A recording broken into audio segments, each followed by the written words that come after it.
May 22nd, 2014, Hollister Planning Commission meeting to order. And Billy, verification of agenda posting, please. Thank you, Chair. The agenda for the Planning Commission of May 22nd, 2014 was posted on Friday, May 16th, 2014 at 4 p.m. Okay, thank you. I'll go ahead and lead for the Pledge of Allegiance. I pledge allegiance to the flag of the United States of America and to the republic for which it stands, one nation, under God, indivisible, with liberty and justice for all. All right. Thank you. Roll call. Commissioner Lenore? Present. Commissioner Boy? Here. Commissioner Harvey? Here. Chairman Torres? Here. And I will note that Commissioner Alvarez is absent this evening. Thank you. Okay. Approval of minutes for April 24th, 2014. Comments, questions on those minutes? If not, I'll entertain a motion. I'll move to approve, Mr. Chair. I'll motion and a second. I'll second that. All those in favor? Aye. Aye. All right. Okay. Communications from public on the items not listed on the agenda. Billy, do you have any speaker cards? I do not.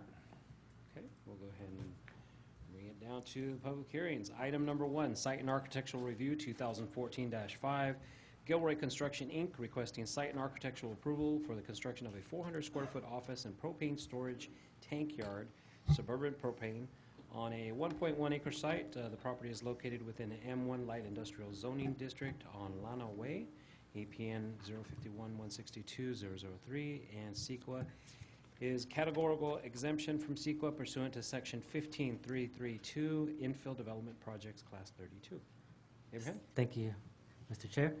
The applicant, as you mentioned, is requesting site and architectural approval for the construction of a 400 square foot office and propane storage tank yard on a 1.01 acre parcel, as you see on your site plan there or up here on the screen. The site is currently vacant. The exterior of the proposed office would be a cement plaster material in an off-white color with multiple sliding windows. The roof of the proposed office would be batten metal roofing in suburban red. The maximum height of the office would be approximately 14 feet. The site would include 2-lane driveways from Lana Way on the west of the site. The site plan illustrates 2 total parking stalls. The applicant is proposing a total landscape area of 6,863 square feet, which is the 15% required in the M1 Industrial Zoning District for landscaping. The applicant would be required to submit a landscape application package to the city as a condition of approval as well. The applicant is also proposing to construct a trash alcove with a 6-foot high CMU wall for screening. The proposed building design, drainage, and site layout has been designed to comply with the Industrial Zoning District Performance Standards in Section 17-1040 of the Hollister Municipal Code. Due to its proximity to the airport, the Hollister Municipal Airport Comprehensive Land Use Plan includes the project site in this airport safety zone. The application was reviewed for land use consistency with the Comprehensive Land Use Plan for the Hollister Municipal Airport at the Airport Land Use Commission meeting of April 17th, 2014. And the project did receive approval for land use consistency. So with that, staff would like to add 2 conditions to the resolution. The first one would be condition number 44, which is regarding screening. So the condition is as follows. Number 44, prior to final occupancy, the proposed outdoor storage shall be entirely screened by structures or walls and landscaping from the view of the public roads and adjoining properties. Administrative review is required for land uses that include outdoor storage to assure that the outdoor storage is screened by public view. So we'll be doing this at the Planning Commission level, obviously not administrative. The property owner shall be responsible for the long-term maintenance of the landscape screening. Proposed slats shall be maintained in a good condition by the property owner. We're also going to add a special condition number 45, and this is because the property is within the floodplain. So in the 100-year floodplain, prior to issuance of a building permit, the applicant shall provide evidence of the building permit plans from a licensed civil engineer registered in the state of California, that the base elevation of the building and all mechanical and electrical equipment is 1 foot above the Federal Emergency Management Agency 100-year flood elevation. The applicant shall provide funding for inspection services and foundation inspection and final occupancy inspection to verify that the elevation of the building and mechanical and electrical equipment have been constructed to at least 1 foot above the Federal Emergency Management Agency base flood elevation. A record of inspection shall be maintained with the building permit.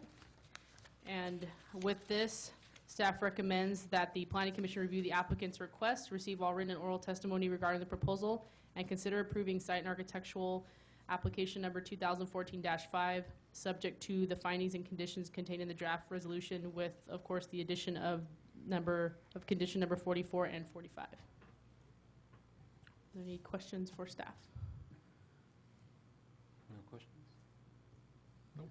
Okay. We will go ahead and open it up for public comment at 6:05. Bill, you have any speaker cards on this item? I do not. Okay, we'll go ahead and close that at 6:05 and bring it back to the commission. What is the pleasure? I assume that we, unless I missed it, the airport signed off on it, the airport land use. Did she say that? I missed it, I'm sorry. Okay. Yes, that's Just correct. On making sure. April 17th, I believe. Thank you. Yes, uh-huh.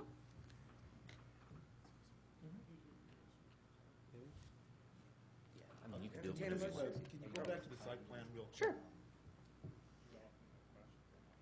Just zoom up on the site plan, please. I'll do that. We'll just do it that way. If they have questions. Oops.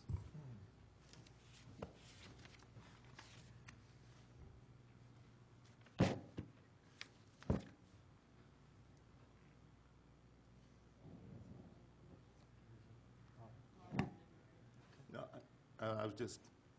I was looking at it earlier today, and with the 1 foot elevation, would that involve a little bit of a tweaking on the layout for a ramp to come off the sidewalk there? You have to raise it for the floodplain. It looks like you might have to do a little tweaking on the site plan to get the To get the ramp. barrier-free path into the building.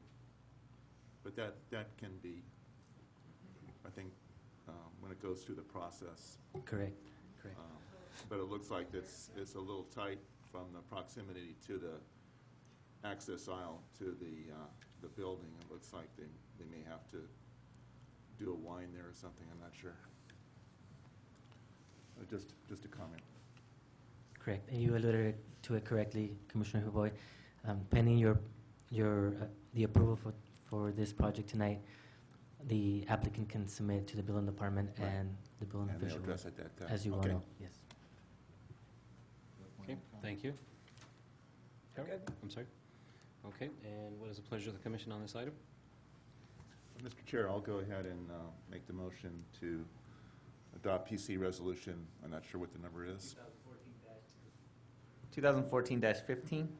2014-15, and approve site and architectural review application 2014-5 with the addition of the conditions of number 44 and number 45 in the draft resolution. I'll second. We have a motion and a second. All those in favor? Aye. Okay, motion carries. We will move to item number 2, Site and Architectural Review 2014-6. Frank Petroni requesting site and architectural approval for the reconstruction of an approximately 13,388 square foot commercial building, Dollar Tree, an additional tenant, on a .67 and .29 acre site. The property is located within the GC General Commercial Zoning District on 560, 570, 580 Tres Pinos Road. Categorical exemption from SECO pursuant to Section 15302, replacement or reconstruction Class 2. Thank you, Mr. Chair. Okay. The applicant is requesting site and architectural approval for the reconstruction of an approximately, as you mentioned, 13,388 square foot commercial building on a .67 and .29 acre sites. The property is located within the General Commercial Zoning District of the City of Hollister. The site was previously a Dollar Tree, Larry's Liquor, and Neighborhood Pizza that was greatly damaged by a recent fire. The applicant would like to reconstruct the previous structure with an improved facade, as you see on your plans or up here on the screen. The exterior of the proposed building would be stucco, finished painted ivory on the upper portion of the facade. The divided lower portion would be stucco finished painted in Decatur buff. We have the actual painting strips there. The building is proposing a parapet with various variations of height. The stucco finished parapet cap would be painted Middlebury Brown. The applicant is proposing increased window frontage along the south, basically the front elevation. Above each doorway entry per retail space, the building number's address will be applied, 560, 570, and 580. The applicant is proposing to replace the previous covered walkway with a standing seam metal roof and Middlebury Brown color to match the parapet cap. The maximum height of the commercial building would be approximately 19 feet, 10 inches. The new building is proposing fire sprinklers as well.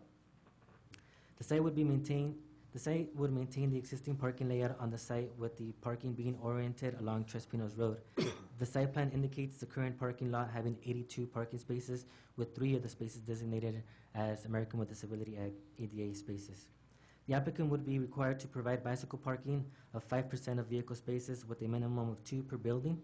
The project meets and exceeds parking requirements. The site will maintain existing access from Trespinos Road to the south and McCray Street to the east. The applicant is proposing locations of 3 wall signs, 1 for the Dollar Tree and 2 others for the other tenants. The applicant is also proposing 3 blaze signs to be placed under the canopy for a more pedestrian-oriented design. A condition of approval has been placed requiring the applicant to obtain all required sign permits with the planning and building departments prior to installation of any signage. In addition, the applicant is proposing to construct a two dumpster trash enclosure with a 6-foot high CMU wall for screening. The enclosure would also have metal doors painted in Decatur buff. The proposed project is the reconstruction of a pre-existing retail building that was damaged by the recent fire, as Abraham previously mentioned. The applicant would like to rebuild the building to match the previous exterior exactly. There's opportunity for the building facade to be updated facing Trespinos Road. The applicant has been working with staff to make revisions to the previous facade design. The applicant provided elevation. This was the previous facade design of the building. If you note the parapet at the top of the building, you can see how it varied in height, and now there's the change is it's limited that variation. The applicant is proposing to keep the previous covered porch design that is currently being used on the opposite west end of the shopping center. The project site is located directly west of the newly constructed Walgreens, which showcases a more modern design. Staff recommends that the applicant incorporated a more updated, streamlined cantilevered overhang design to complete the facade. So this is the elevation the applicant is proposing tonight. You see it has a covered, the covered porch walkway, and staff is recommending to, if this is the wish of the Planning Commission, to have the porch changed out for something similar to the Walgreens, just to give it a little more streamlined, modern look. And with this, staff recommends that the Planning Commission review the applicant's request, receive all written and oral testimony regarding the proposal, and consider approving site and architectural application number 2014-6, subject to the findings and conditions contained in the draft resolution. And of course, if there's a condition, we can add as well if the Planning Commission wishes to go with staff recommendation or the proposal from the applicant. Are there any questions?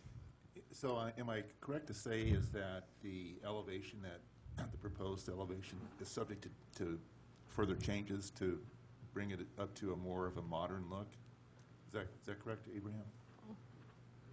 Okay. So at this time, the applicant is proposing the elevations as submitted, and the staff is recommending approval, but with the additional changes to have that more modern look with the overhang instead of what's being proposed. If there's additional recommendations from the Planning Commission as well, now's the chance as well. So I have a question, Abraham. So the structures on the west side still have this original look, though, correct? Correct. The structures on the west side are the same. They haven't changed. It's just the east side portion from the Goodwill that is being reconstructed.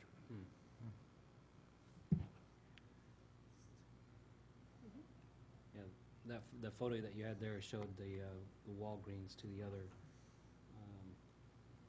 structures, and then from that edge of the Walgreens building to the neighborhood pizza, you're talking about an 80-foot gap.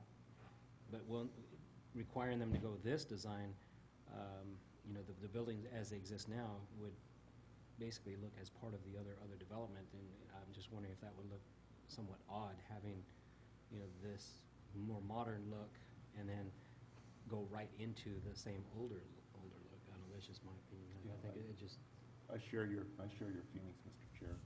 I think though, because it's close to the Walgreens, and you got that large front there on that high outlet and the Goodwill that has no overhang.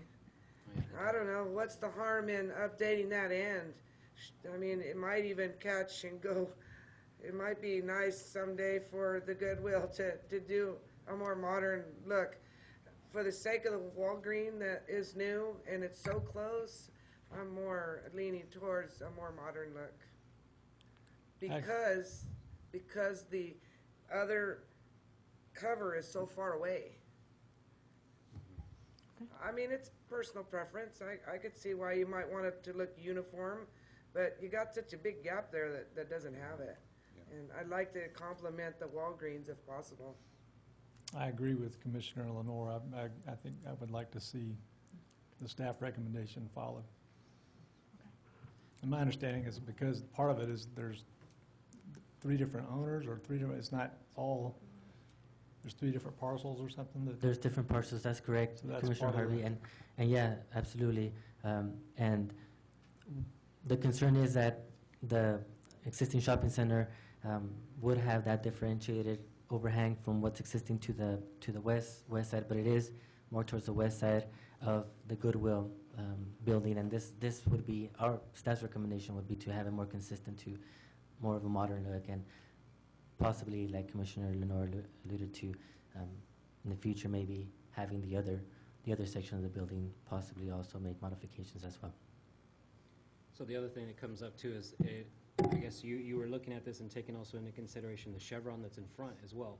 So I'm assuming that a lot of the overhangs that are over the pumps, and I can't recall what the front facade of the actual station itself, if that has this similar metal look as well, because that's what you see from, you know, From Sunny Chispinos. Slope and then from Nash looking across as well. Yeah, that's your. So then you would have Walgreens, and if Chevron had those horizontal elements, and then the back, so those 3 parcels would have some of that horizontal metal look. Is that where you guys were going with this, or? It was mainly the buildings, right, Joe? It was mainly the reconstruction of the building with that new Walgreens facade as well, kind of connecting. Yeah, because even the Chevron design is a little older as well. But Okay. Can I say what else I like about it? sure.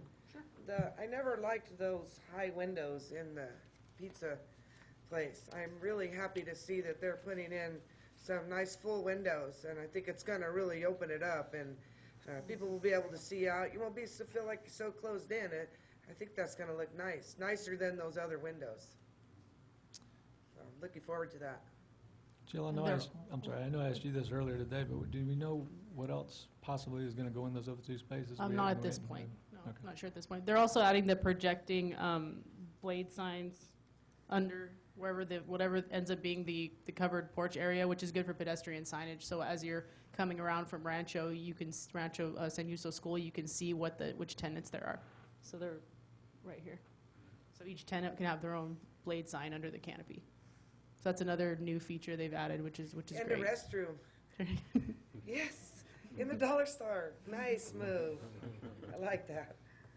That's going to be good. That's a nice shopping center. I mean, it can be it can be a really nice center, and I think it could use some definite, I mean, if it's going to be upgraded, that's a good thing. Okay. Any additional comments? Okay, we will go ahead and open up for public comment at 6:20. Billy, do we have any speaker cards on this item? I don't, but the applicants are here if you have any questions for them.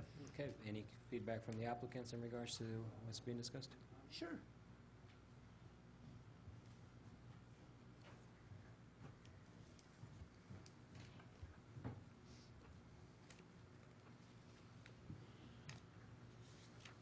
My name is Frank Petroni, and I represent the family that owns the property. Our family owns this property. I'd like to remind you that we are not here tonight by choice. The destruction was caused by a criminal act. This act created a tremendous loss that cost the city fire services, police services, and other services. It cost the loss of at least 20 jobs, not including support jobs. The tenants lost their inventory, fixtures, and livelihood. My family lost our building. We are trying to replace the building with a state-of-the-art structure that meets all the current codes. Although not required by the city, we are trying to go through the expense and put in fire sprinkler system to ensure that we never have a repeat of this nature. Our family has owned this building for almost 50 years. Over the years, we've responded to all local requests in a timely manner. We have not asked for anything, but now we are asking for a little help. I have personally managed the center for over 30 years. I know the center well, and some of your recommendations as far as changing the facade, I just do not agree with them. We do not have unlimited funds. It is important to get the businesses open as soon as possible. The longer this drags on, the greater loss in jobs, city revenue, and sales tax. We are doing everything we can to get this project completed in a manner that you and I will be proud of. I have a little problem. Walgreens just came in, and you're using them as your architectural reference. We've been here for 50 years. Why do we have to match them? Some of the concerns we have about the awning is we've had a terrible problem with pigeons, dirt, and everything on the front. And with the covered full awning, it gives our customers a lot of protection on that front part. Thank you. Thank you. Any additional speakers on this item?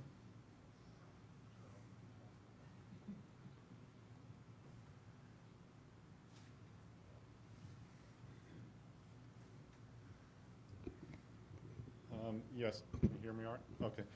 Yeah, my name is Carl Bolton. I've been working on the repair drawings for the fire damage, and I've been working with Mr. Petroni, the owner, and I'm working with Jeff with American Technologies, who's going to be the general contractor. And I'm trying to incorporate all their wishes, as well as there's some pretty substantial limitations on the insurance coverage. And with working with Jeff on construction costs, trying to modernize the building and put in fire sprinklers, and I think they've also hit limits on their ADA and all the code upgrades that are going on since it was a 50-year-old building. There's just, the insurance money has just kind of come to an end. And, anything that's, updating or going above and beyond is now going to be pretty much out of their pockets. So that's the reality of this. So I'd like you to just consider that in your decisions tonight. Thank you. Thank you. Any additional speakers on this item? None? Okay. We'll close the public comment period at 6:24 and bring it back to the commission. Mr. Chair? Yes, sir. Let's make a few comments here. I think the architectural design as presented is fine. I don't think that tweaking around and trying to make that more modern and matching Walgreens is the way to go. I think that flexibility should be granted. It certainly is an improvement from what was there before, and got the warm earth tones. That's what we all like, right? So yeah, it's a nice, clean look. And I don't think, having to match Walgreens, I don't think that really makes a lot of sense to me as an architect. Thank you, Those are my Commissioner Boyd. comments.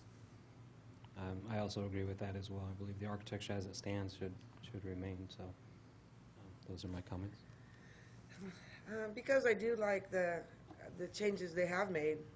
I think it's going to look better regardless of what we do. But it just seems like, is it really more expensive to put these little things than the whole cupboard as far as cost? Is that just... Okay. Yeah. Okay, so I can be flexible. I do like the modernization of the window area and the different door placement. So if we can help them out, and just wanted to say thank you for taking care of that so quickly and bringing the new building to us. So I wanted to thank you for that. That's all. Okay. Good. Okay. Pleasure of the commission. Let's, I'll Sure. make I'll Go ahead. move that we adopt resolution 2014-16, approving site and architectural 2014-6 as, with the conditions and findings as stated in the staff report. I'll second that motion. so With the design that the applicant is requesting. And that's fine. Therefore, there would be no additional conditions requesting the cantilever per That's your motion. correct. Perfect. So I'll we have- second that further discussion. okay, we have a motion and a second. All those in favor? Aye. Aye. Okay, motion carries. We will move to item number 3, tentative map 2013-3, UCP LLC. The applicant is requesting approval of the villages at Santa Ana Creek, a total of 155 units for tentative map 2013-3, encompassing 32.36 acres in the R1 LPZ zone, low-density residential performance overlay zoning district located south of Santa Ana Road, west of Gardenia Lane, north of Brigantino Drive. The tentative map proposes to subdivide 32.36 acres as follows.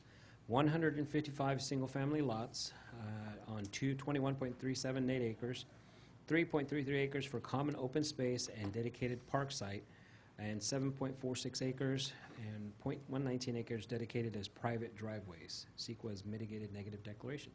Abraham? Oh, Jill, sorry. Thank you. As mentioned before, the applicant is requesting approval of the villages of Santa Ana Creek, which is a total of 155 units for tentative map 2013-3, encompassing 32.36 acres in the R1 LPZ low-density residential performance overlay zoning district. The average single-family lot size would be 6,007 square feet, and the minimum lot size would be 4,999 square feet. The tentative map has a gross density of 4.79 dwelling units per acre and a net density of 7.25 dwelling units per net acre. Access to the site will be provided by new roadway connections from Santa Ana Road, El Toro Drive, and Blenheim Drive. The site layout and interior roadways allow for continuous traffic circulation with no dead-end streets. Santa Ana Road is a 2-lane collector road with travel lanes extending east and west. The project would include frontage improvements to Santa Ana Road, such as sound wall, sidewalks, curbs, and gutters, just to name a few of the improvements. Blenheim Drive and El Toro Drive are 2-lane local streets extending north-south direction through a residential neighborhood immediately south of the project site. Currently, Blenheim Drive and El Toro Drives are ending in dead ends at the southern edge of the project site. Vehicle and pedestrian access would extend the existing north terminus of El Toro Drive and Blenheim Drive into the project site. Per previous planning commission resolutions, the applicant has received a total of 155 residential housing allocations. The applicant is proposing to dedicate approximately 3.3 acres of common open space and park to the city of Hollister to be located on the northern portion of the site along Santa Ana Road and the tributary to Santa Ana Creek. The applicant would be required to obtain approval of the park improvement plans from the City Parks and Recreation Commission prior to final map approval. However, they did provide some amenities on the landscape plan that you see before you here on the screen. The applicant is proposing on-site amenities for the proposed park site. A portion of the park site would be located on both sides of Santa Ana Creek tributary. The area is proposed to include landscaping, turf areas, picnic tables, benches, and a tot lot. There is also a proposed 1.84 acre creek linear park that would follow Santa Ana Creek and provide additional pedestrian connections. And as you can see on the site, the additional pedestrian connections would be at court number 2, court number 4, court number 5, and Blenheim Court. Obviously, prior to final approval, the numbers are going to change to an actual name, and they're not going to be numbered. The public review period for the initial study concluded on May 12, 2014. The City of Hollister received comments from 2 public agencies. The comments are addressed as follows. One, from the California Department of Public Health. And the comments basically indicated that all construction of all potable water system facilities must comply with the water work standards in Chapter 16, Title 22 of the California Code of Regulations, including the horizontal and vertical separation criteria between pipelines carrying non-potable fluids and all transmission and distribution pipelines carrying potable water. And as a response, comments are noted for the record, and no significant environmental issue was raised based on this comment. The second letter that was received was from the Regional Water Quality Control Board, Central Coast District. They had 2 comments, so I'm just going to go through both comments. The first comment from the letter stated, the Central Coast Water Quality Control Plan, Basin Plan, requires creek setbacks to be minimally 30 feet from the top of the bank to provide more habitat and protect water quality. Please address the project's justification for the 20-foot minimal setback compared to the Basin Plan standard. The response is essentially the applicant's proposing a 20-foot setback opposed to the 30-foot setback. However, within that 20-foot setback, the applicant would be incorporating native riparian vegetation where none currently exists. So thus it's enhancing the habitat along this reach, allowing for the taller riparian vegetation to become established over time.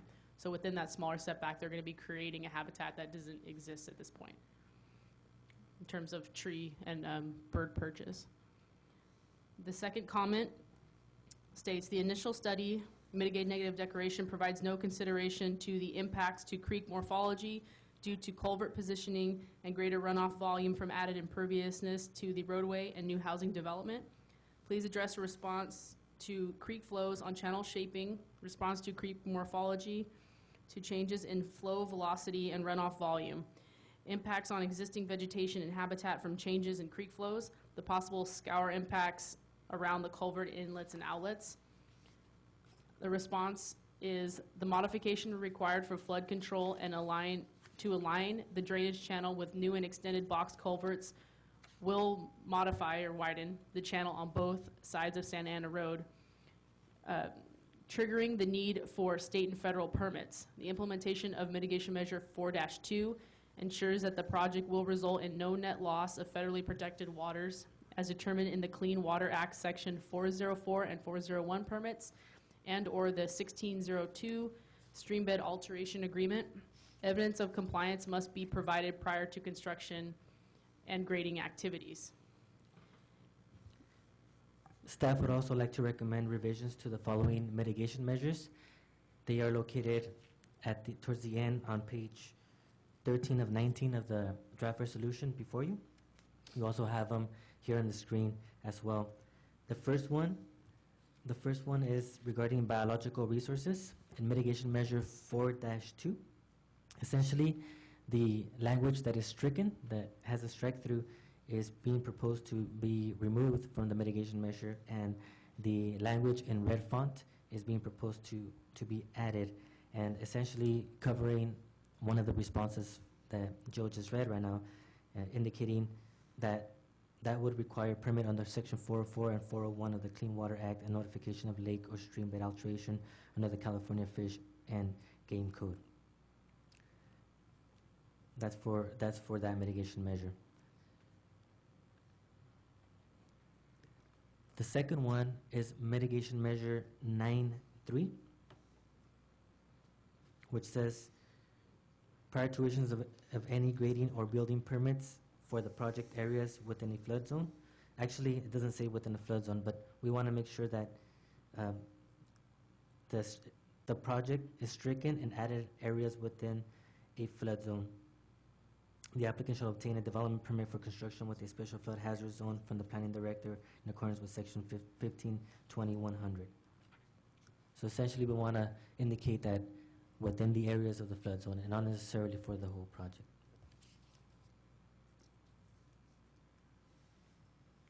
And then also it says all floodplain hazard prevention measures and regulations shall be implemented prior to issuance of certificates of occupancy for remove each and add impacted phase of the project. Mainly language. And finally, the noise mitigation measure in Section 12, mitigation measure 12-2. It indicates the installation of mechanical ventilation HVAC system shall be required for proposed residential dwellings to allow windows and doors to remain closed during inclement weather conditions and to maintain acceptable interior noise levels. We would like to add for lots 131 through 138 because Right now, it doesn't state that, and on the noise section of the mitigative negative declaration, it's basically open-ended, and so this would, if interpreted correctly, without adding for lots 131 through 138, it would require the applicant to add this utility to all of the homes. However, the section as studied and as read, it creates an impact, a significant impact on noise, basically just on those lots fronting Santa Ana Road. However, with the closed windows, the decibel would come below the threshold of significance, and so if they need to close the windows of the future occupants of those units need to close the windows to allow for less noise, then as a condition of approval or a mitigation measure, it would be good to have the HVAC on those units in case it gets warm, where they won't have to open, when the windows are closed. So we just want to specify that it's particularly in lots 131 through 138 as presented in the tentative map before you, lots fronting Santa Ana Road.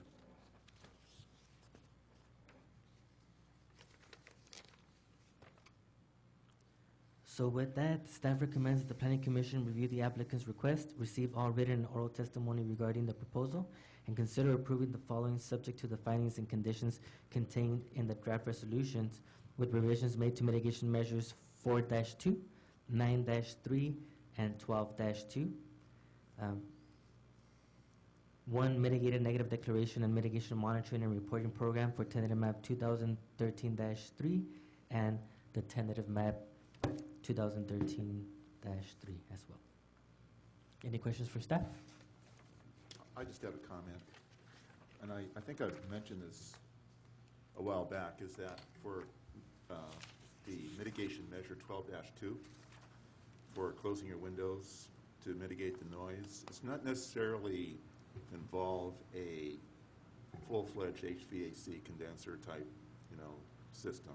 You can do it other ways too, to bring fresh air into the unit without having to spend a lot of money and on an HVAC system. It's called a Z-duct system, so you may want to look that up, okay? Z-duct, Yeah, very well. Z-duct. That's my only comment. Thank you, Commissioner Hill. My comment was, on this particular one, is on the site plan. I don't see any, of the low-impact development or even detention ponds. And am I assuming that, the runoff for the entire subdivision is going to be, in some cases, forced into the tributary, and in others to go into existing storm drain systems of the adjacent developments? Or I don't see anything on this map that shows any. Yeah, we do have conditions of approval addressing that, Chairman Torres, and there is going to be an area for best management practices just east of the Brigantino Homestead. So there's going to be an area there where it's essentially going to be primarily used for stormwater detention / retention to address the runoff portion of the project, and these are conditions that. We also have the conditions basically coming from the Regional Water Quality Control Board, commenting on making sure that this is addressed, and it was sent to them, and they did review it and basically comment on that same concern that you have. That size was appropriate given the size of the subdivision. Correct. Okay, those are my comments. Any additional? When did I'm sorry, let me get right here. So was the Regional Water Quality Control Board okay with the justification of the stance we're taking? What did they say? Because they wanted you to please address project's justification, which you did. Yes. So were they in agreement with that?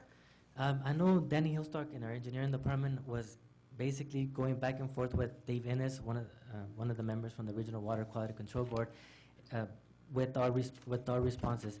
Because this is a mitigative negative declaration, we're now required to respond just to address it, and make sure that the commission is okay with it. And I understand where you're coming from regarding wanting to make sure, but absolutely, the city staff did make sure that Regional Water Quality Control Board review basically all of our comments regarding, our responses regarding to their comments. I think it's important to do what they want. I agree with, we agree with you. Yeah. Okay, thank you. Any additional comments? Cool. All right, with that, we'll go ahead and open up public comment. It's 6:40. Billy, we have speaker cards on this item. I do. Stephen Rosati?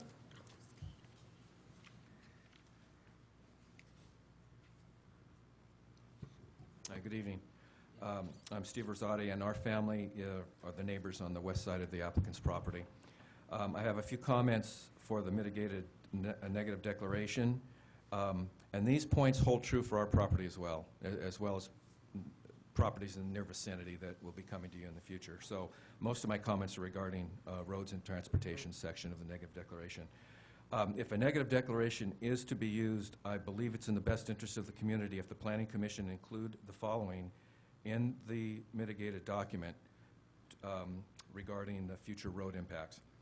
I'd like it included that the future widening of Santa Ana Road to 4 lanes will help with future mitigation of this project.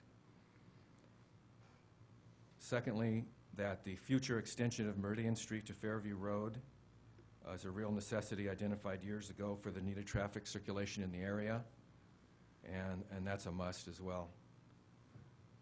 Number 3, future extension of Memorial Drive to Santa Ana Road will be mitigation for the future. I also want to make sure that there's proper identification for the future lane on the south side of Santa Ana Road on not only this property, but our property and other properties as well, so that when the future widening occurs on Santa Ana Road, that the appropriate land on the south side is readily available for the widening process. We need to think about some other little weird things that have happened throughout the community in the years where things have been planted in the roadway to make widening very, very difficult. So I'd like to kind of avoid that. So those are the points I'd like included. I'd also like to add a important point regarding the extension of Meridian Street to Fairview Road. Past owners of properties that were in the Meridian Assessment District were told that this extension would occur, and there were a lot of financial commitments made years ago on the Meridian Street widening by property owners at that time, based on the fact, not the thought, not the discussion, but the fact that Meridian Street would punch through to Fairview Road. So that is a obligation, I believe, from the city, and I think as planners, I think it's appropriate to include that in, again, not only this document, but future documents in the area. And I'd just like to make a comment. There were some discussions here about the roads, the homes constructed near the Santa Ana Creek tributary. I realize this is just a tributary. It's not a full-blown creek or anything, but still, I want to make sure that the topography exists to ensure that homes are not flooded in the future, which will decrease legal action against the city should the tributary flood in the 100-year, flood. I hate to say this, but it's apples to oranges, but I just want to say, I remember, and I'll never forget this, pictures of people that were next to the Uvis Creek over in Gilroy, going to their homes in boats. Now again, that's a creek, it's apples to oranges, but I'm just pointing out something here. If you've got the records to look back, and I don't think this is really an issue, but I've heard discussion already, and I think it behooves you to look at what the Santa Ana Creek has done in the last, 100 years, whatever, 50 years, just to make sure that, you've done due diligence so that if a handful of homes are flooded, that they don't come back to you for legal action in the future. That's all. It's just a comment about that. And lastly, it's just, again, this is a side comment on future maps. If there are properties that are identified on future maps, this is not the applicant, these are just future maps like our property, for example, that are identified as either currently farmed or in agriculture or fallow, I think it's important for the community to have the city's zoning description underneath from the general plan, if one exists. I mean, there's a lot of properties who don't have a zoning designation yet, but once again, I can only refer to ours. We have a zoning designation. I think it's appropriate not only for our property, but for any other property, that the public be at least aware of what the zoning is for properties in the area, just as kind of an informational thing. Anyway, that's it. Thank you. Thank you. I'd just like to say, I really, as I said, I really think it's important that those points, including, I don't think it's asking too much to have those road mitigations for future, traffic circulation included in the document. I don't think it's going to hold anything up. I don't think it's wrong. It's planning that's been in existence for a long time, and I just think it's important to include them not only in this project, but our project, should it ever come true, or others as well. Thank you. Any additional speakers, Billy? Matt Kelly?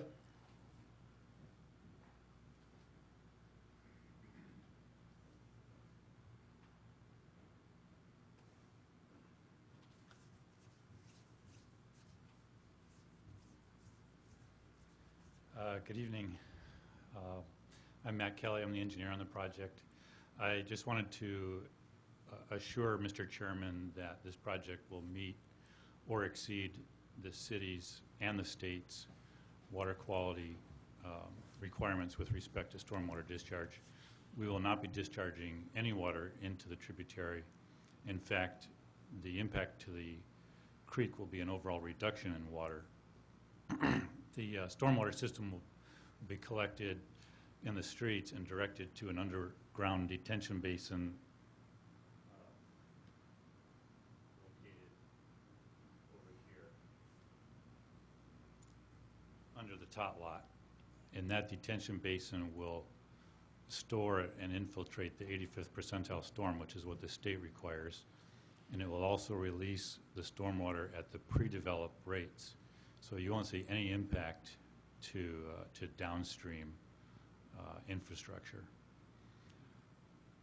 If there's any other questions regarding that, feel free to answer them. Well, I wanted to address Commissioner Lenore's comments as well. Most of the comments or concerns of the regional board were the effect of the project impacting the tributary. And as I've explained, it's going to be a reduction in flows to the tributary. Some of their concerns were about scour and erosion in and around the culverts, and my response to them was we can avoid that with rock slope protection. Thank you. You're welcome. Mr. Chair, is it Yes. appropriate if I ask a question too? Why not? So then, Matt, is the technique here, the methodology is to have water flow towards the street into the detention pond. Is there, I was just thinking as the other, so you're probably addressing pervious paving rather than, impervious paving as rather than pervious paving. Was there a thought, I don't know how, if pervious paving, just letting water percolate into those sites, would that be a good mitigation measure? Did you look at that?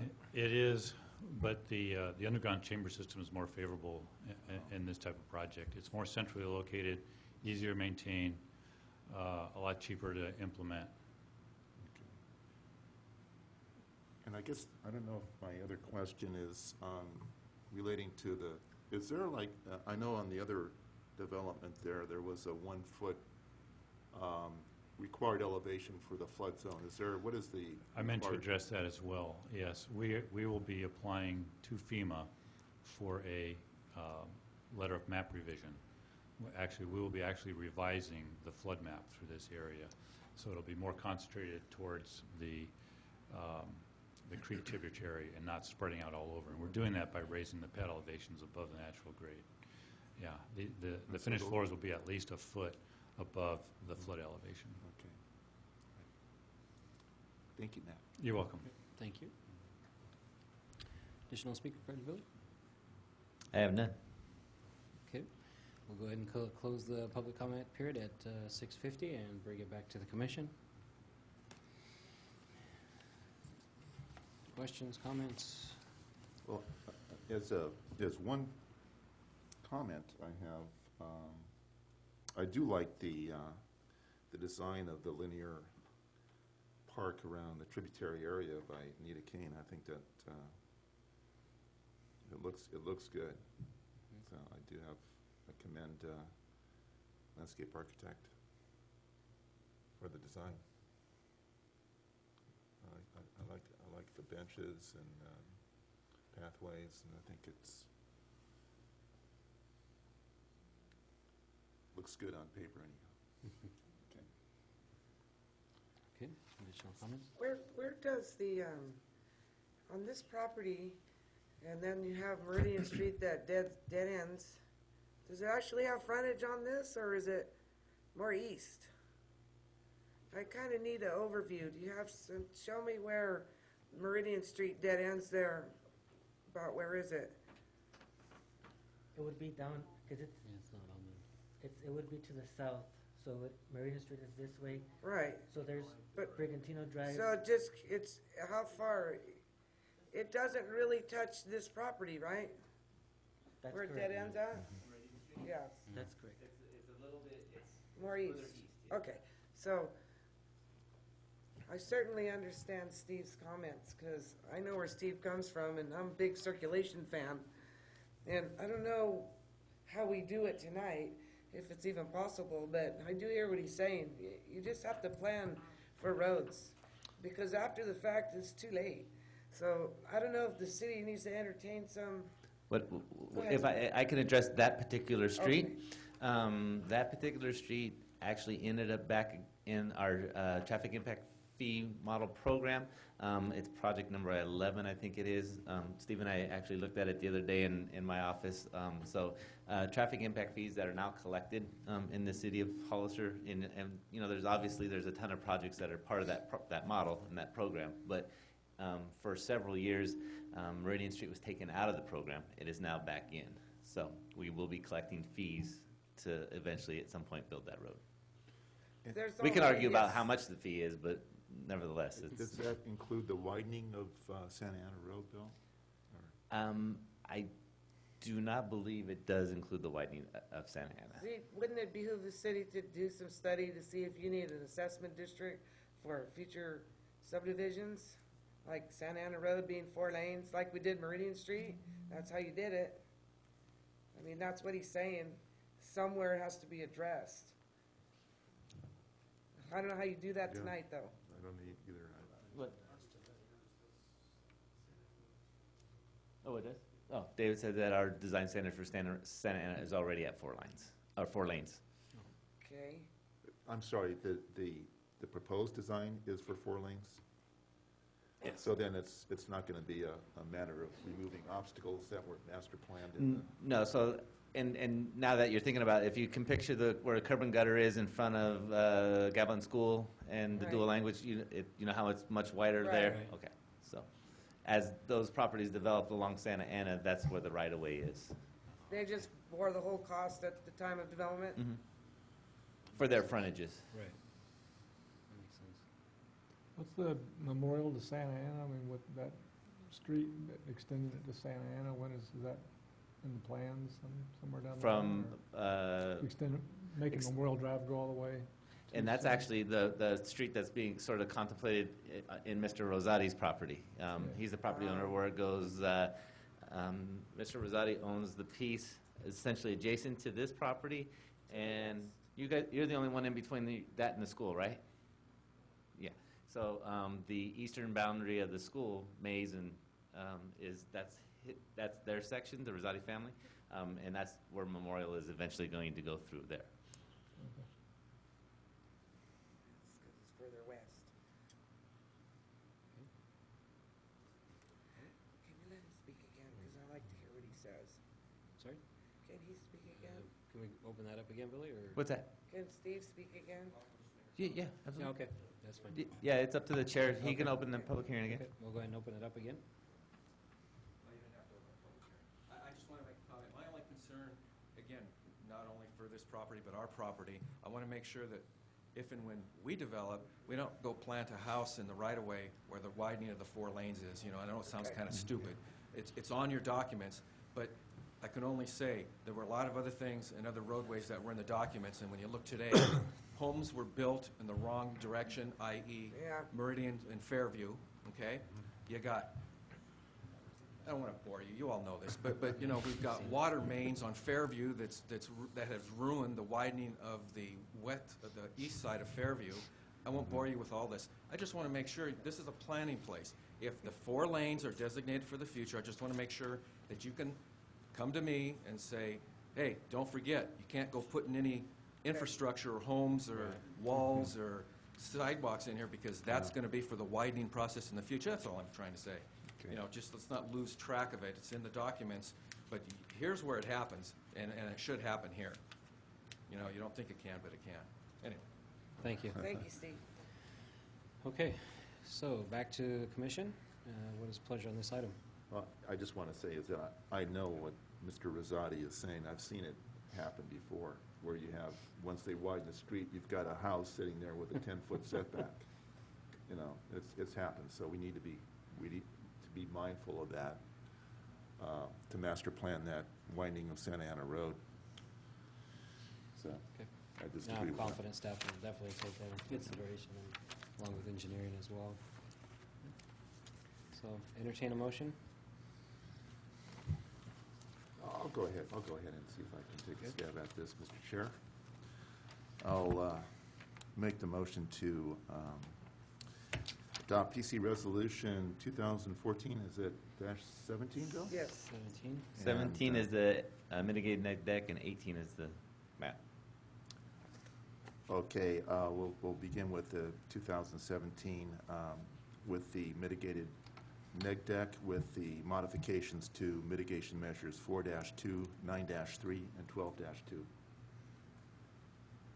I'll second that. Okay, we have a motion and a second. All those in favor? Aye. Aye. Then I'll go ahead and make the motion to approve PC Resolution 2014-18 and approve tentative map 2013-3. Okay, we have a motion. I'll second. Oh, Greg? Commissioner? Motion and a second. All those in favor? Aye. All right. And thank you for the park. Thank you so much. Looks You didn't good. have to hear me rant tonight. I forgot to thank you in the public hearing. I really appreciate it. Thanks so much. Nice And looking. good luck. Thank you. Okay, item number 4, amendments to Title 17 zoning. Oh, I'm sorry.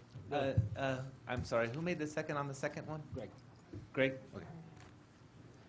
Thank you. Sorry, Chair. No problem. Thank you.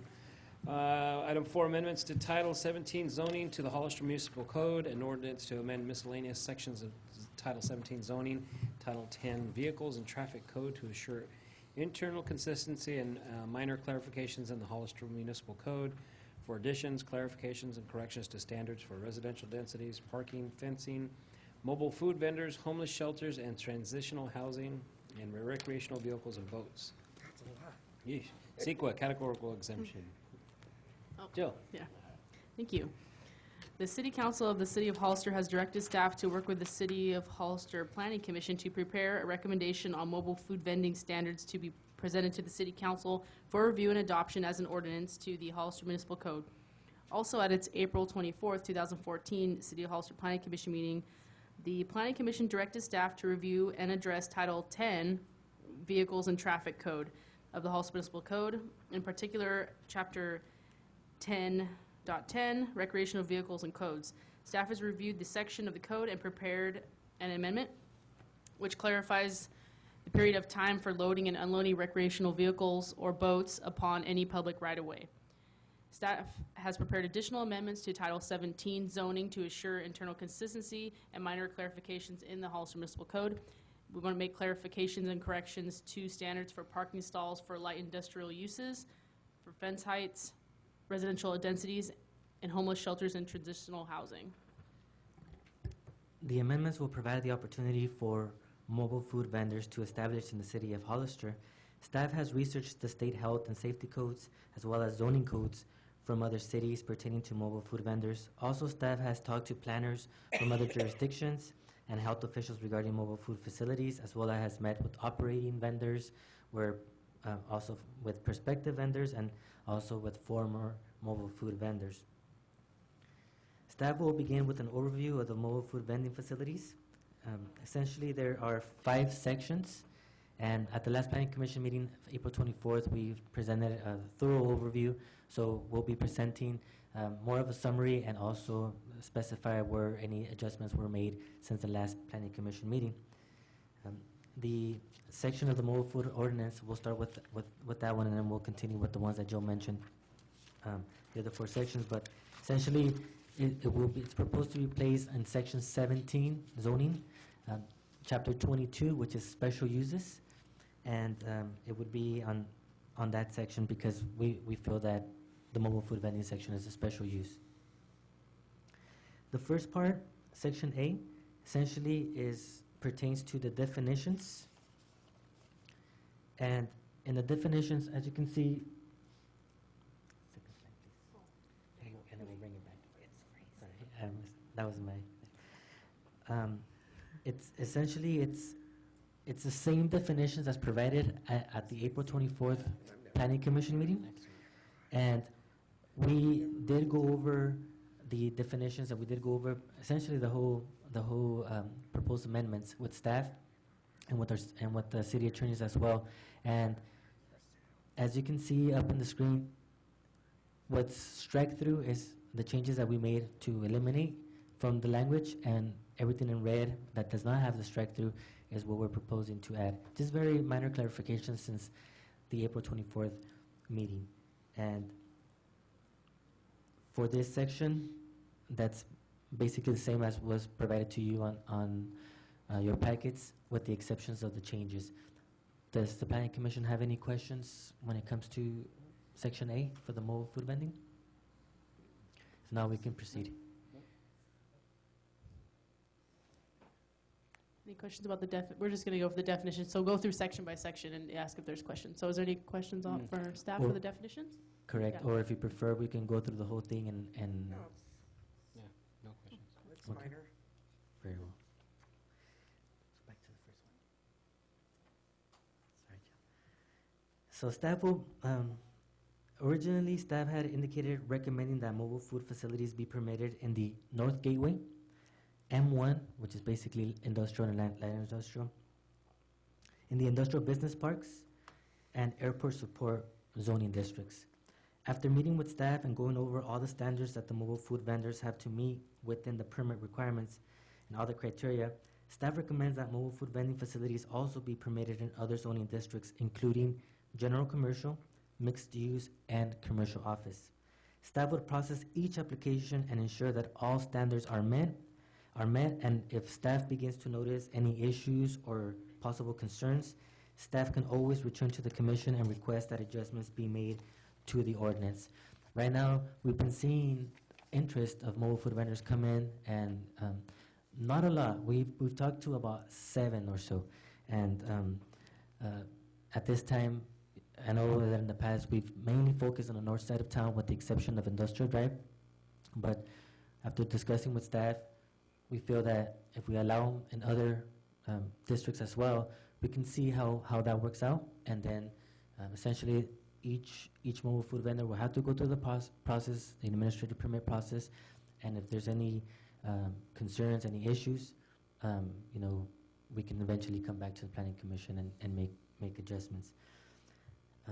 Since the draft ordinance presented last month, staff included also numbers 13 and number 14 to this section, the second section that we're presenting to you.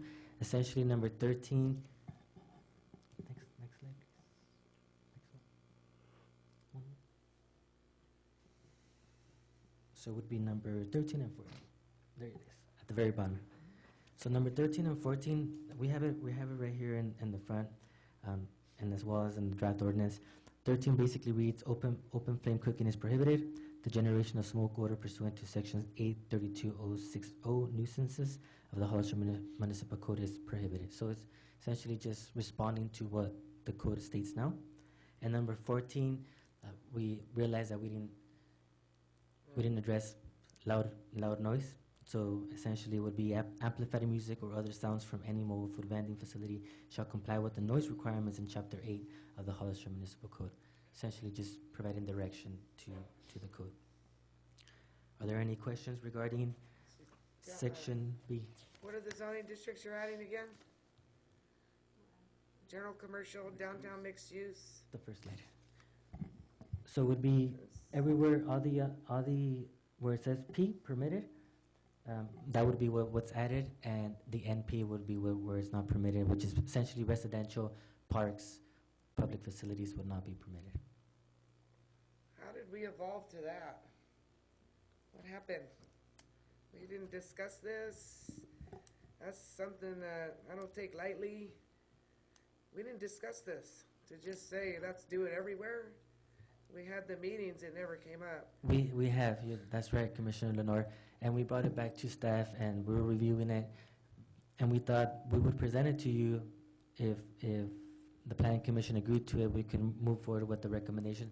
And the main reason for this is because we would allow more opportunity for the mobile food vendors to establish and see how things work out and throughout these Well, I sections thought where that's it's what we were permitted. doing when we were allowing them first on those few zoning designations just to see how it went. But you know, I got strong feelings about downtown, even general commercial, not just downtown commercial.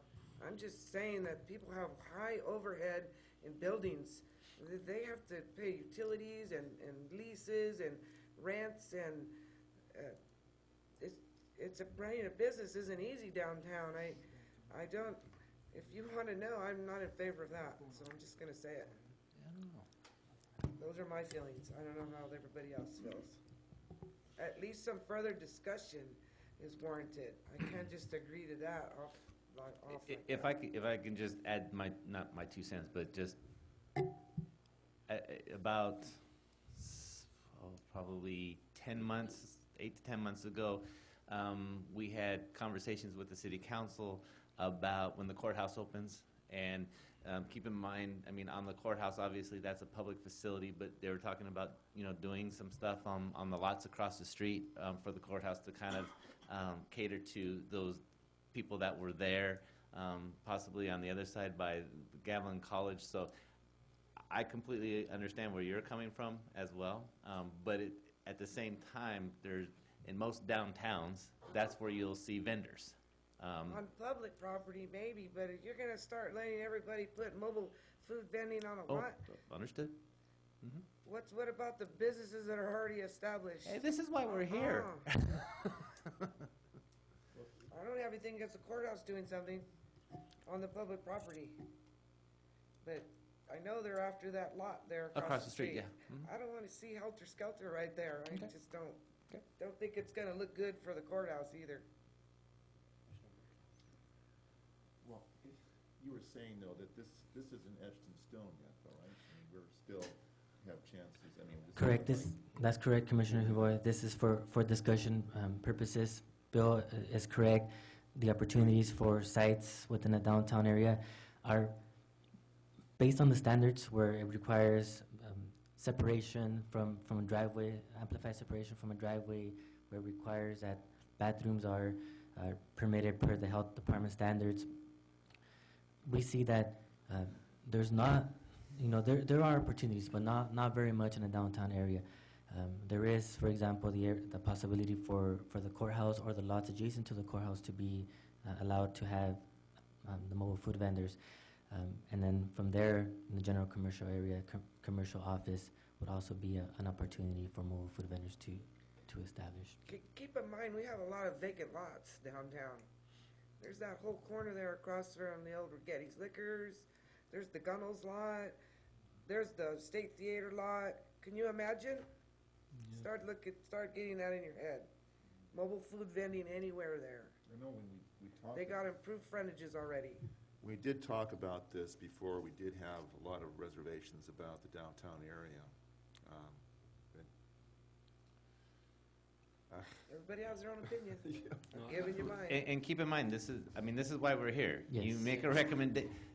We're not married to anything here either. We're providing you folks with alternatives and options. What we get from you goes to the city council as a recommendation. They're the only ones that can adopt the ordinance. So what you provide us for a recommendation is what ultimately the council will see. That's If you correct. want to see downtown mixed use taken off of that list, Yeah, I'm more comfortable with what we discussed originally versus adding these 3 additional zone areas. It's like we're taking a bigger bite of the apple before we even have anything in place, to me. That's just my thought. You know, going down the list there, you know, we did talk about industrial. I remember in the North Gateway, Industrial Business Park, Airport, well, that's kind of in that area. West Gateway, I don't know if we really talked about that in detail, but I had a lot of reservations about the downtown area, as I know Commissioner Lenore also did. So I'm a little worried about allowing that as a permitted zone for mobile food vendors. What does the HDA say about it? I mean, Hollister Downtown Association, what kind of feedback have they given you? We meet with the Hollister Downtown Association as well, and we presented it and we told them about the change because every month we meet with the Hollister Downtown Design Committee, and at first they were really sharing the same comments where they prefer that they were mainly okay with the uses being as proposed in the North Gateway area in the M1. At the last meeting, when staff presented the changes that was going to come before the Planning Commission for review, they would just basically notify them, and they didn't respond. They didn't indicate that they were going to come in and recommend against it. They just, they were mainly, the feeling that we got was that they were in favor of the possibility of being next to the courthouse, and you know, if they're not allowed in the downtown, then they would not be allowed to be in the courthouse. So Is that a downtown mixed use? downtown mixed use, correct. So how does that fit in with their downtown strategy and plan? I don't think it does. Isn't the courthouse more to the West Gateway? The actual courthouse, I know that the lots that are vacant near the courthouse are downtown mixed use. The actual courthouse may be a public facility, actually. Yeah, it's a Public facility, right. Yeah. It was a school. The gateway isn't till west, down past line Yeah, it starts after, right at where the, foundation. before, Right, at public West Side facility, Boulevard, Okay. and if you Okay. go west, right over West Side Boulevard, that's where West Gateway starts. There's a little neighborhood mixed use, about 2 or 3 lots, and then, Okay, so the original proposal was that these things are gonna be located with an associated business. So how does that work on the vacant lot? That's correct. So in the vacant lot, more than likely, staff would require that per the health department permits for restroom facilities, that a restroom be built, or if it's next to an existing business, per the health department requirements, I think health department requires that they're no further than 300 feet, I believe. It was part of the zoning ordinance, but we eliminated it just to say that the applicant needs a permit from the health department, but I believe it's 300 feet or 200. So if it's a adjacent neighbor, existing established business within that range, and they allow them to use restroom facilities, and the restroom facilities are and to meet the standards, meet the requirements, and at that point, they would satisfy that requirement. There's other requirements as well where it has to be paved. It's just that we already discussed that. We would be Yeah. on lots that were already developed. Yeah, We never discussed vacant lots. correct. It would have to be paved, it would have to have Or it has to have striped parking, improvements. correct. And you could control that through the administrative CUP or Absolutely. assessing, but there's just too many other things I don't like about it, sorry. Well, it has paving, it has to have paving, so that leaves one lot out. Well, it has to be improved. It's just not my cup of tea, that's all I'm saying. Sure. I think we're making good progress downtown, and it's gonna even get better. I just think with the whole downtown, and we got the street, we're gonna do stuff down there, I don't see it, the mobile vending fitting in that. Sorry. But the council might have other ideas, so, as Billy said. We also have the proposed uses in the general commercial area as well, where it would allow for mobile food vendors with this revised zoning amendment. And also in the commercial office. And again, it's for us to see what kind of response we get and have the opportunity for them to establish and see how it works. One of the things that we were looking at is the possibility of restricting the number of applications that come in. That's no longer in the proposal. However, we know that there's other cities, as doing research in other cities, that other cities have implemented this. At this time, we have had some interest, but we don't think at this point it would be to the point where we would want to restrict them. We want to see how many come in and see how it works out. Go ahead. No. And so what you're presenting here today is now the council has not seen our original, or had they've seen the original that we discussed early on where we did not include these other 3 zoning districts? They have not, They have not. Commissioner Torres, they have not. We just got direction from them to work with you as a commission, but they have not. Mm-hmm. Yeah, I'm kind of in agreement with Commissioner Lenore that we're adding areas. I mean, we haven't even, what we have now hasn't even been tested, and we're adding more areas. I understand it opens up some opportunities, but also opens up potential problems that we're going to have to address and wind up hearing it from the vendors who are going to be, coming back to us. One year they're able to provide services at a certain place, and we find it's not working, and the next year we say no. So I'm just thinking if we start off what we originally started, If there wasn't such a inventory downtown to conduct businesses in, it might be one thing, but that's not the case. We have buildings that are empty that could have restaurants in them. I just think we should concentrate on building up what we already have than adding more of that And- type of vending, that type of business. Those comments are well taken, Commissioner Lenore. You would, as a commission, you can see the permitted where staff has recommended permitted and staff has recommended not permitted. You could let us know if you want to take the downtown mixed use to put not permitted instead. We can certainly take that to the council. If you want to try the others, keep them permitted, that's fine. If you want to change them, that's what we're here for, to discuss and get direction. So from- do you need a from you. formal motion in regards to this particular, because I understand, so this is just addressing the mobile food vendors, but we Correct. have other items that we still need We to do go have through other and items. address. So are you going to need a motion for each one of these items as far as It's a a stance or consensus. just a It's a consensus? A consensus, and at the end, a motion approving the recommendation to the city council, but a consensus in regards to what type of uses would be permitted and not permitted. That, Okay. And a final a motion at the end. Yeah, actually, I would probably put it in your motion at the end. At the end. Okay. Yeah. So should we start with a consensus on this particular item first, so we can move on to the next item, or as far as, I think we've heard you. Yeah. Let's No, move I'm on. ready. Let's move on. Let's go to the Okay. next one. okay. And actually, we're still on mobile food vending. But anyways, the following sections after there was no changes, it mostly just dealt with it's still gonna be administrative permit review, still gonna require a business license, environmental health, requirements, so none of the changes were made to the following sections. So it was, an EP permit record, Correct. just added more of the additional definitions.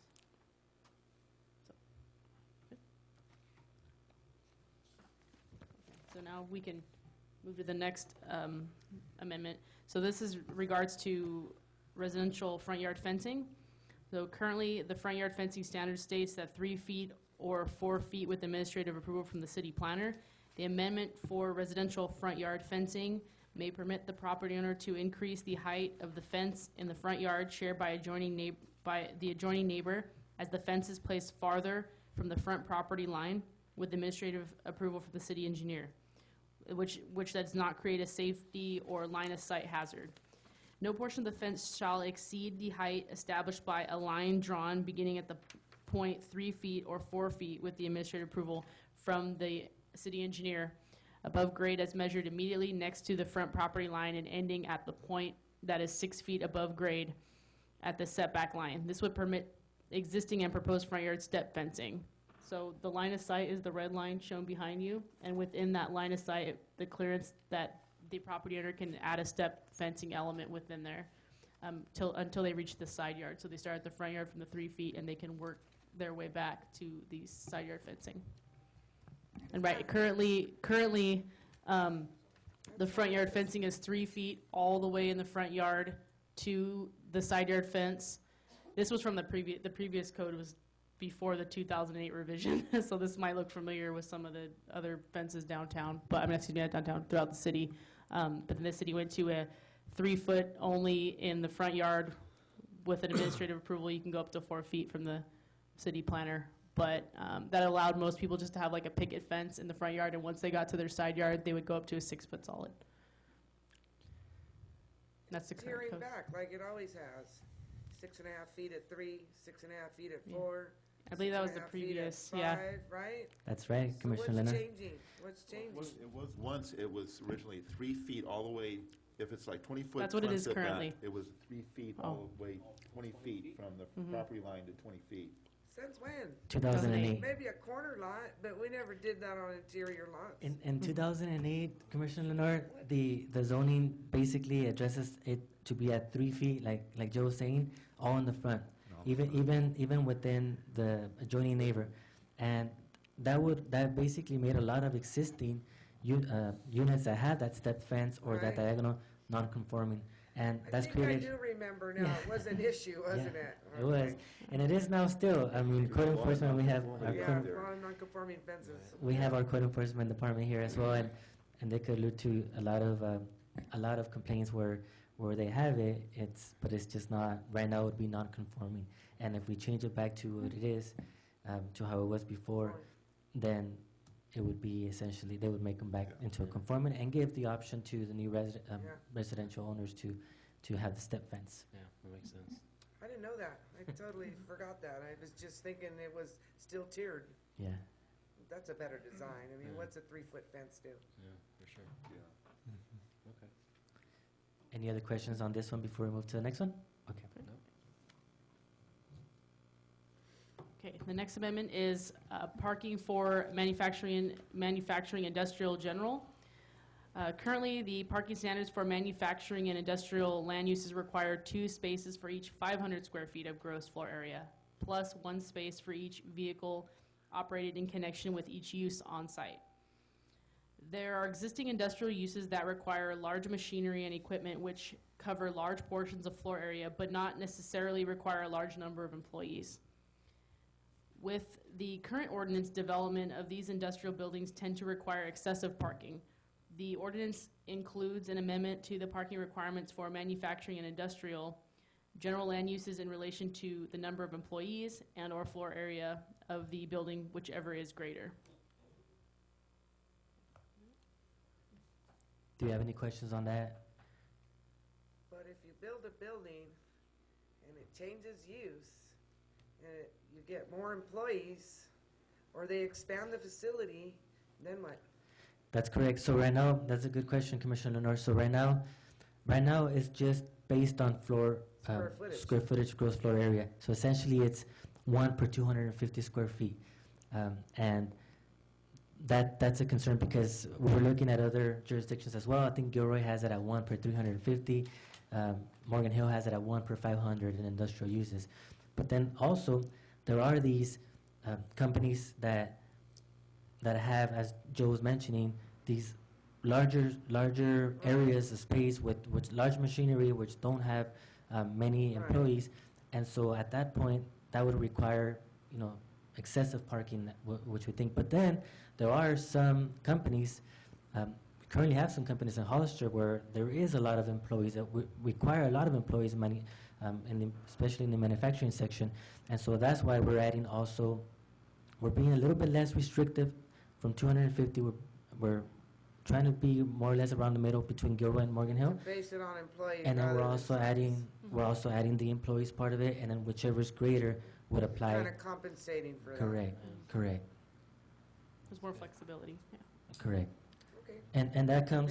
that comes from, you're welcome, Commissioner Lenore, that comes from requests from existing industrial facilities that would like to expand. And we've gone and we've done our rounds, looking through the site, and we see how the parking requirement basically does not allow them to expand because of Okay. the excessiveness of parking that's required. I agree with that. Yeah. The next amendment would be the ordinance, this would be for residential density.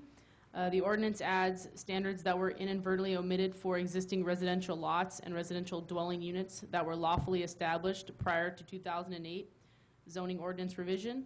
This created existing lawfully established multifamily developments to no longer meet the minimum lot size. As a result, these existing lawfully established units are considered non-conforming. The amendment to Section 1704, 030, Section 4 of the Exhibit A that was attached to your resolution addresses this issue.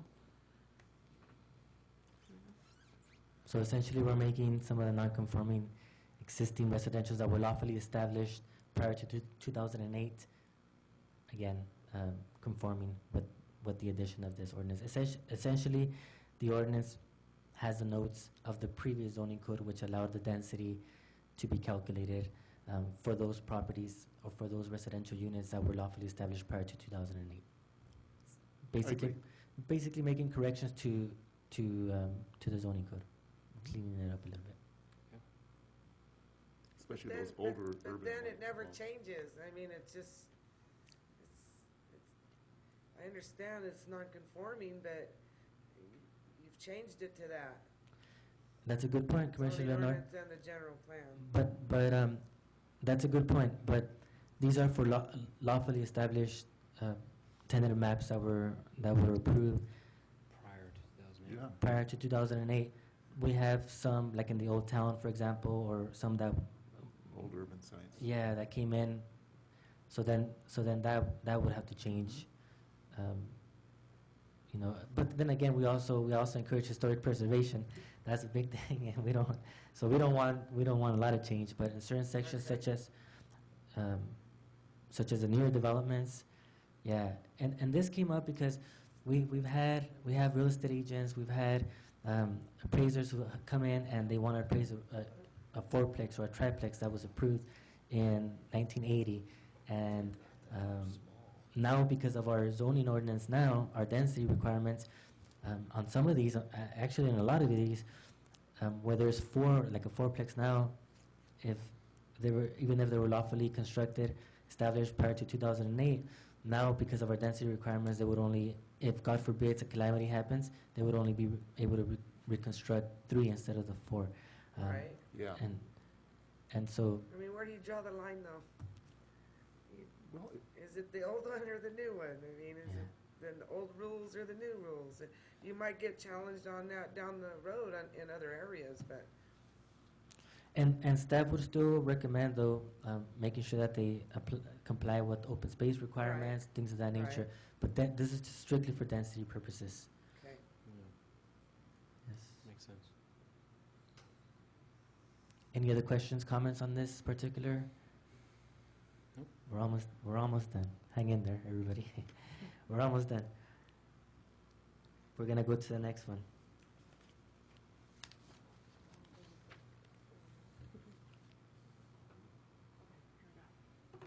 Okay, so currently Title 10, Vehicles and Traffic of the Hollister Municipal Code states that no person shall abandon, park, store, leave, keep, or maintain, or permit to be abandoned, parked, stored, left, kept, or maintained any recreational vehicle or boat upon any public right-of-way. It also continues by stating, no habitation or occupancy of the recreational vehicle or boat shall be allowed at any time that the recreational vehicle or boat is located on the public right-of-way, except when a person is actively loading or unloading the recreational vehicle or boat. After discussion with the Planning Commission last month, staff received direction from the Planning Commission to agendize this item and address the loading and unloading standards for today's Planning Commission meeting. The proposed amendment has more of a defined time frame it basically indicates parking of any recreational vehicle or boat upon any public right-of-way is prohibited except for loading and unloading purposes, not exceeding a period of 48 consecutive hours. No habitation or occupancy of the recreational vehicle or boat shall be allowed at any period of time on any public right-of-way. It's basically what it states. This will allow for a designated period of time for loading and unloading. We also have, we're open to comments, but we also have the Code Enforcement Department here as well. If you would like to listen to a little bit of history of why this ordinance was created. Not this one that we're proposing, but the one that's established, because I know it has raised a lot of concerns, but we leave it open for discussion. I have Yeah. a comment. On the 48 hours, you could park your RV out in the street and then move it, for a day, come back for another 48 hours, or, that's pretty difficult to enforce that. That would not be the intent, but you're right, Commissioner Huboy. That, I don't know if we have to defer that to our legal, our counsel, but the intent would be 48 consecutive hours. But you're right, if, I don't think we want to, Could you conceivably go to, But the neighbors would call. It would be like a reporting from the neighbors. And then that's how they would get busted for having it over 48 hours, is some neighbor's gonna call. Say there's a trailer in the street for a week. That's how it gets enforced. that's normally where the calls come in. That's correct, Commissioner Lenore, or if code enforcement is out or police is out, where they can. is it address it. 48 hours and then you go, if my in-laws are visiting for 2 weeks and they park it there for 48 hours and they go over to the airport and park it over there for 48 hours and come back for 48 hours and move it back and It's forth. loading and unloading, no habitation. Correct. You send them to Joshua, It's just What's that? loading and Let's unloading. send it to the Joshua Wynn. My That's what concern is the Commissioner Hart extension says. cord when they're trying to, Okay, I don't want to belabor it, but Charge their I think the other thing here is I hate to say this because it's hard to say with government, but we would want to use sort of a common sense approach. If your mother and father-in-law come to visit you, that vehicle is not registered to that address, I think that's probably something, because I was talking about that same thing with my brother coming to visit. I don't think that's the intent. The intent is to have it not sit in front of your house for weeks on end, like you say, with orange Being cords lived coming in. in and out. Right. Yes. the Absolutely. city gonna acknowledge there's liability running extension cord over Yeah. the right of way? What are We- we gonna do there? And we don't, Well, we don't gotta allow that. people to When do I- that. We don't allow that. The I city come home let from you work, put the cord there and now I tripped and on that it. extension cord is there, and the whole RV is casting my house in the shadow. I know my in-laws Well, are. one of the young. I know, but ladies- your in-laws aren't supposed to be sleeping in the vehicle Right, in it front of can't your be house either. habitated. Based on the comments that we heard last time around, and I talked to a couple, I own an RV too, and I talked to a couple of my friends that own, just kind of getting their take on it. I would like to see that 48 be 72. I think that would be ideal. And I think there were enough comments, I don't see the big deal in moving it to 72 hours. I think that would be, I'd like to see that amended to that. Comment noted. I think I'd also like to hear from code enforcement. I know we didn't get a chance to hear from last time around. Just kind of get a sense of what is he seeing out there? What are some of the citations that are currently being issued? Just so the commission has a sense of what's going on out there. Very well. But right now, we're just talking about the unloading and loading thing. We're not talking about the whole thing, right? Yeah, I just want to give you a little bit of history, kind of how we got here. These rules have been in place for over 30 years. I believe they were put in place in 1978. So they've been in place. As of January 1st, our direction from council is to go into the neighborhoods, patrol, and write tickets. So as of January 1st, we are in the neighborhoods patrolling and writing tickets for motorhomes, boats, other code enforcement violations. That's why all of a sudden things are changing. I'm not going to give you any advice on what to do because it's my firm belief that the person enforcing the rules should not write the rules. But I would encourage you to think about how rules have to be enforced. Changing it to 72 hours, what that would mean is I have to send staff out there 3 times to verify that that motorhome's sitting there for 72 hours. Because I can't take the neighbor's word on the phone that that RV's sitting there. So, you know, my recommendation would be to change it to daylight. If there's a problem, I can have somebody come in at night, and if it's there at night, that's a pretty simple thing to get the citation issued. But, I mean, what you do is what you do, but please think about how we got to enforce the stuff. Any put of time limit on there, then motorhomes will not be enforced on patrol anymore, which is fine, because believe me, I'm tired of writing the tickets, but it's, so just please think about that before you change something. Thanks. Thank you. Abraham, do we have a sense of, with our current code, how it compares to other jurisdictions? I mean, what are other, like city of Salina, city of Gilroy, what, do they have something very similar like this with a specific time noted? Or, I mean, what are other jurisdictions doing? No, but we had, we were told that there's a city that actually issues permits to have your vehicle on the street. So they go through a permit process where they get a permit, pretty simple, like through a finance department, and they have something posted in their window when it's on the street. So You know, that's all. That's the only one that we've seen. it's got to depend on the street too. You can't just throw them out there anywhere. Streets have different widths. It has to be safe. I don't know, the whole trailer out in the street, I guess it would be nice if they would go in the driveway while they're unloading and loading. But we're actually talking about they're out in the street.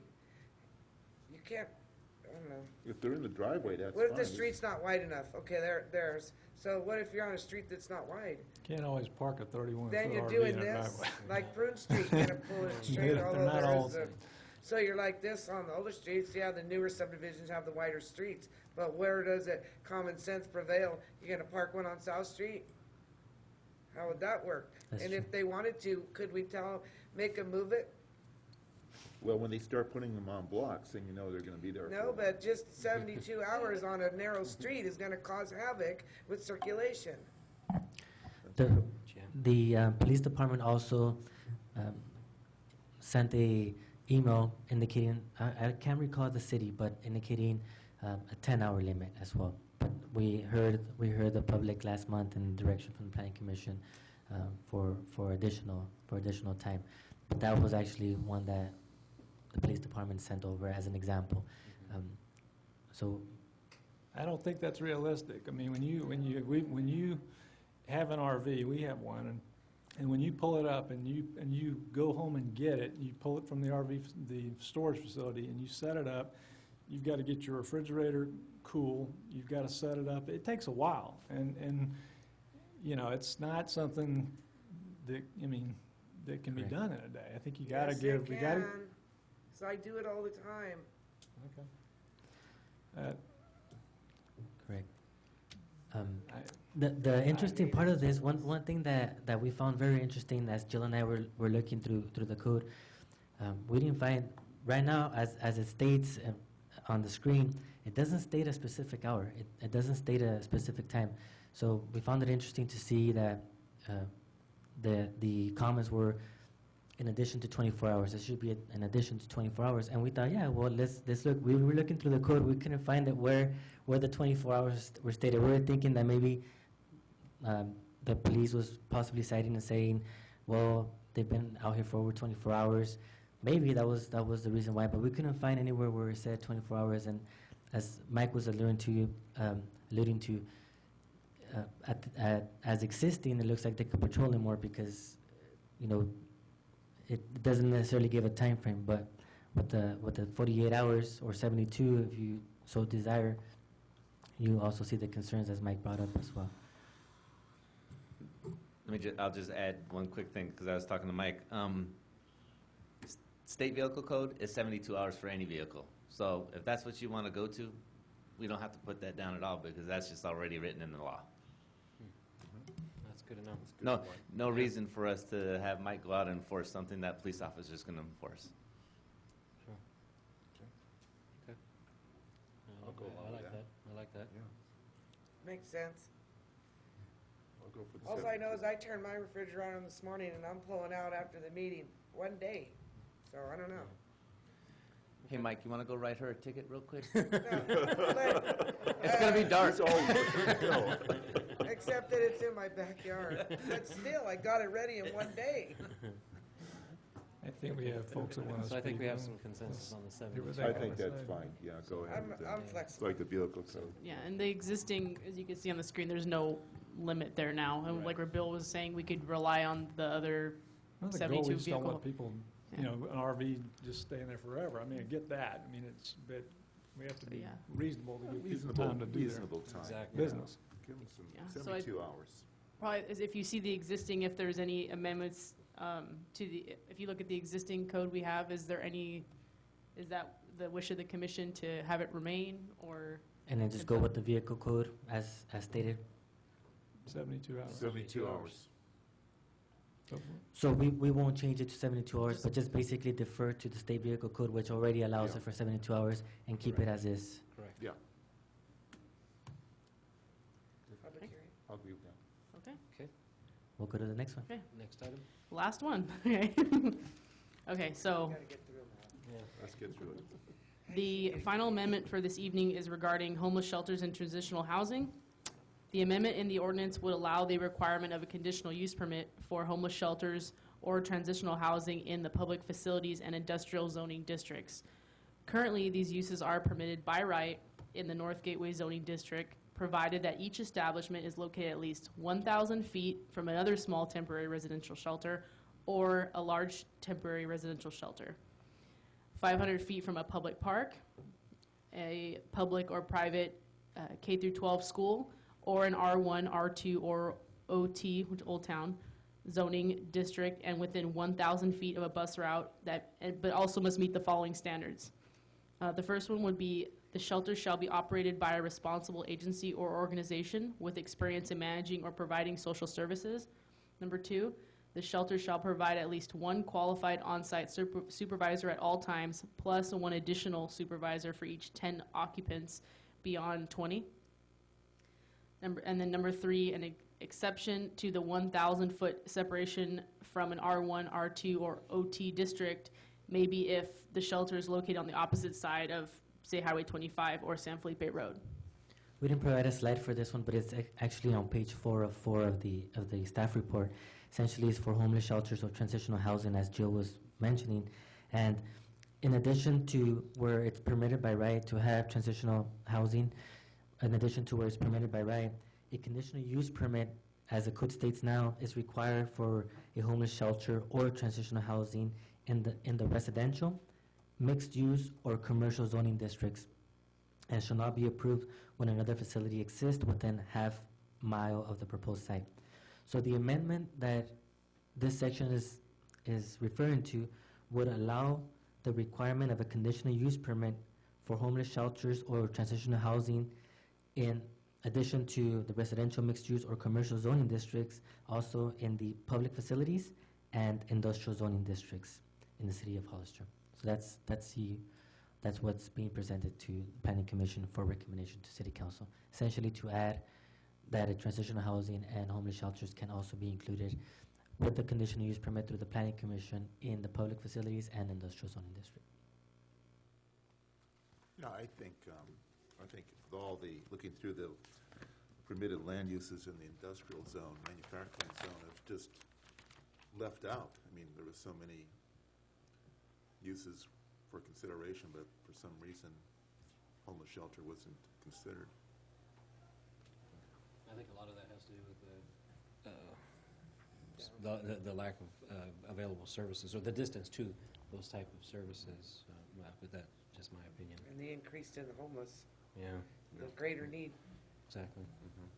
Um, So I think that's, and this is not an administrative conditional Yeah. use permit. This is a full-fledged. It'll go, correct, it'll go to Public Planning hearing, all Commission, that so stuff. we'll be analyzing the applications. Did we get some interest in something located in those zoning districts, which is why the request came about?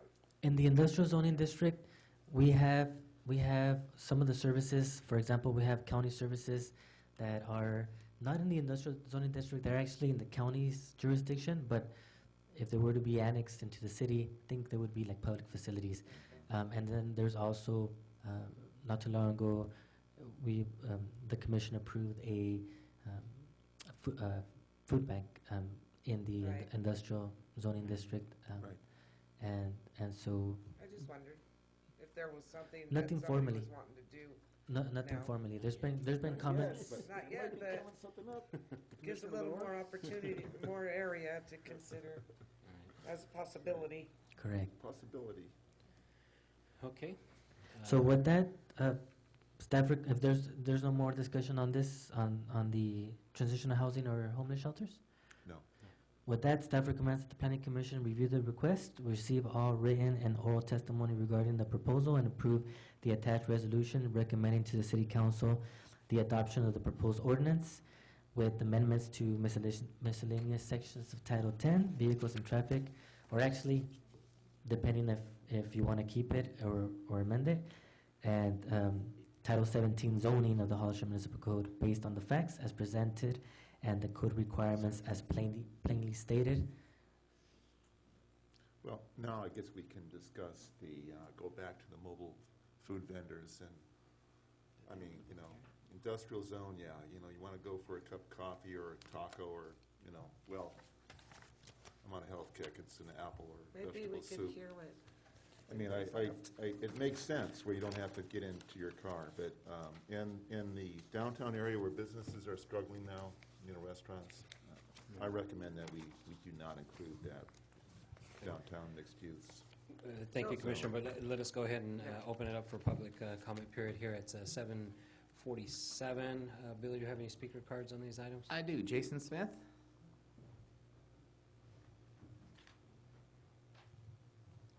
I apologize. Good evening. Good evening. Hopefully this is the right forum. I was going to address the amendment to the motorhome parking. And as I understand it, we're mostly dealing with street parking. I recently saw a City of Gilroy truck taking pictures of my house because I have an RV out in front. So I called and they said that I'm looking at a $250 citation for having a RV or fifth wheel on my property. Now that's in my front driveway, which is set back. It doesn't interfere with the sidewalk. It's actually set back about 10 feet from the sidewalk.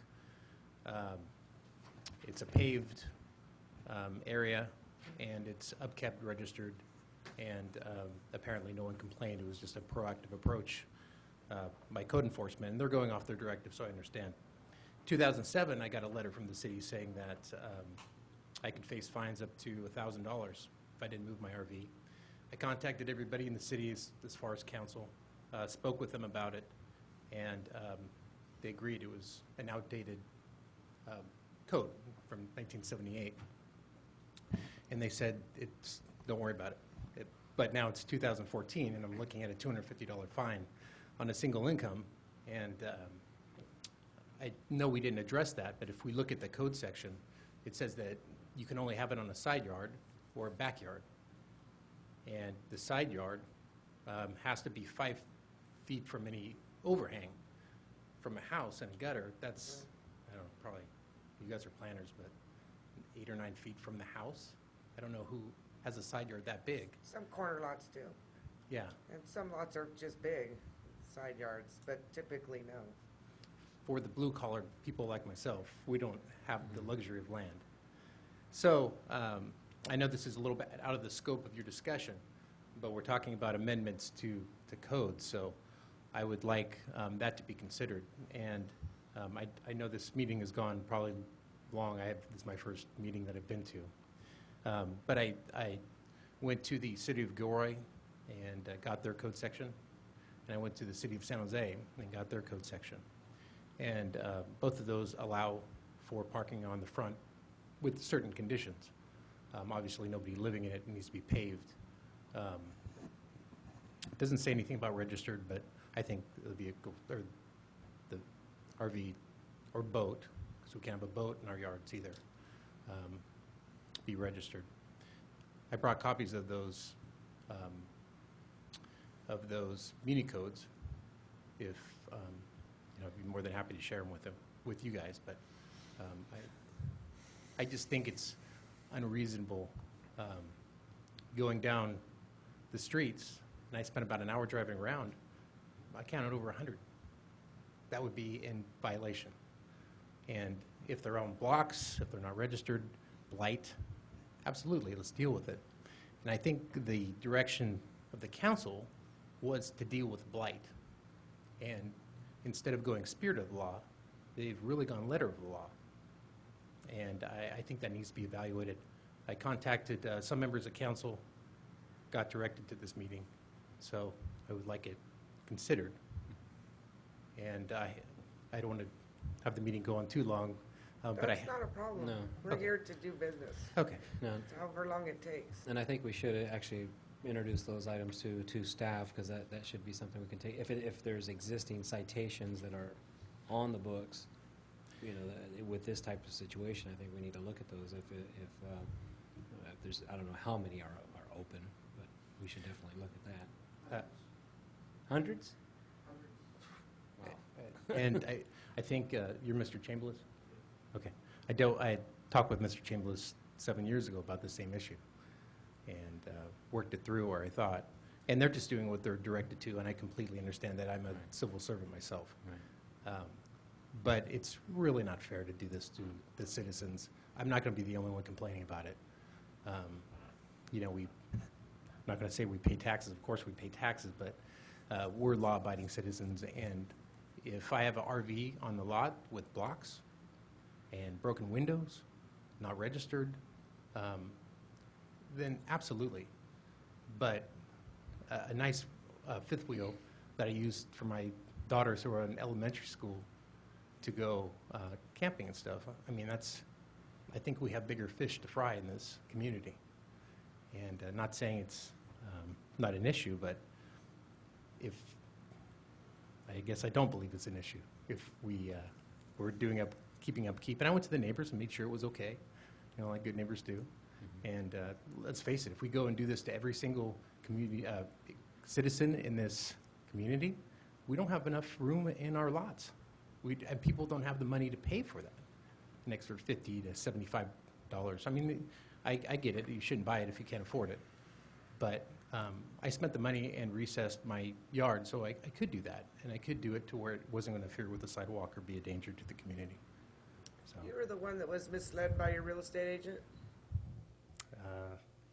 no. So one of the other ones, though. But you guys are going to you guys are going to hear from me. But no, I mean, there was no RV parking. I had the slab poured myself. If we go to San Jose, real quick, they talk about being paved or gravel. It can't just be dirt. And it says, no person shall park or store any recreational vehicle in the front yard of the property designated or used as a residence unless the recreational vehicle is parked or stored perpendicular to the street, which I agree upon. The owner or operator of a recreational vehicle parked or stored on property designed to use as a residence shall be the occupant of the property upon which the recreational vehicle is parked or stored, except set forth in a certain chapter. No property owner or tenant shall allow or suffer another person to park or store a recreational vehicle on property designed or used as a residence in a manner prohibited by this provision. So it's basically you say you can't live in it, which I agree. And then if you go to our closest city of Gilroy, it says storage is permitted in the front yard only when space is not available in the rear yard or side yard, or the lot is on a corner and has no reasonable access to either the side yard or rear yard. Inside storage is not possible. The vehicle is stored perpendicular to the street. No part of the vehicle extends over the public sidewalk or public thoroughfare right away. No more than one recreational vehicle or boat trailer is stored in the front yard. The vehicle is stored at least 3 feet from the side and rear property lines. The vehicle does not block access or occupy any required parking spaces. And the clarification on that would be not a garage. If they have a single-car garage, they can't park their boat or RV in front of it. Two-car garage, they can. Stored recreational vehicles and trailers shall not be used for dwelling purposes, permanently connected sewer lines, water lines, electricity, temporary electrical connections, which is something we addressed here. For charging batteries and the use of electricity or propane fuel permitted only when necessary to prepare a recreational vehicle for immediate use, which is something we talked about. Used for storage of goods, materials, or equipment other than those items considered to be part of the unit or essential for its immediate use. And C, oversized commercial vehicles or special mobile equipment defined as, yeah, that's Which technical. city is that? This is Gilroy. Gilroy. And I have been working Gilroy, so that seems to work for us. So Abraham, my question then would be, is we maybe missed a subsection of section 10.10? Or, I mean, in my mind, I'm thinking if we have a X number of violations pending for this section that we're talking about tonight, that I would assume that other subsections that have to deal with these types of recreational vehicles, there are other subsections that have pending violations that we need to really discuss. But maybe Mike can share more. Yeah, it's in, I'm just curious. A lot of your comments are about public on your private lot. I mean, all of these, what we're talking about here is public right of way. Correct. He wants to add it. If you could close the public hearing, then I have comment. So, but we're going to address some of your concerns here in a minute. Right? Okay. So, Should I sit down? yeah. So, Mike, could you get clarification on that as far as? Yeah, about, I want to say a year and a half or 2 years ago, we did take this code back to council. See, originally this code, and it still exists if you look, it's hidden in chapter 15, which is the building section of the municipal code. And then you have to drill down further under mobile homes, parks, and that's where the RV stuff was. It was ridiculous, and nobody could find it.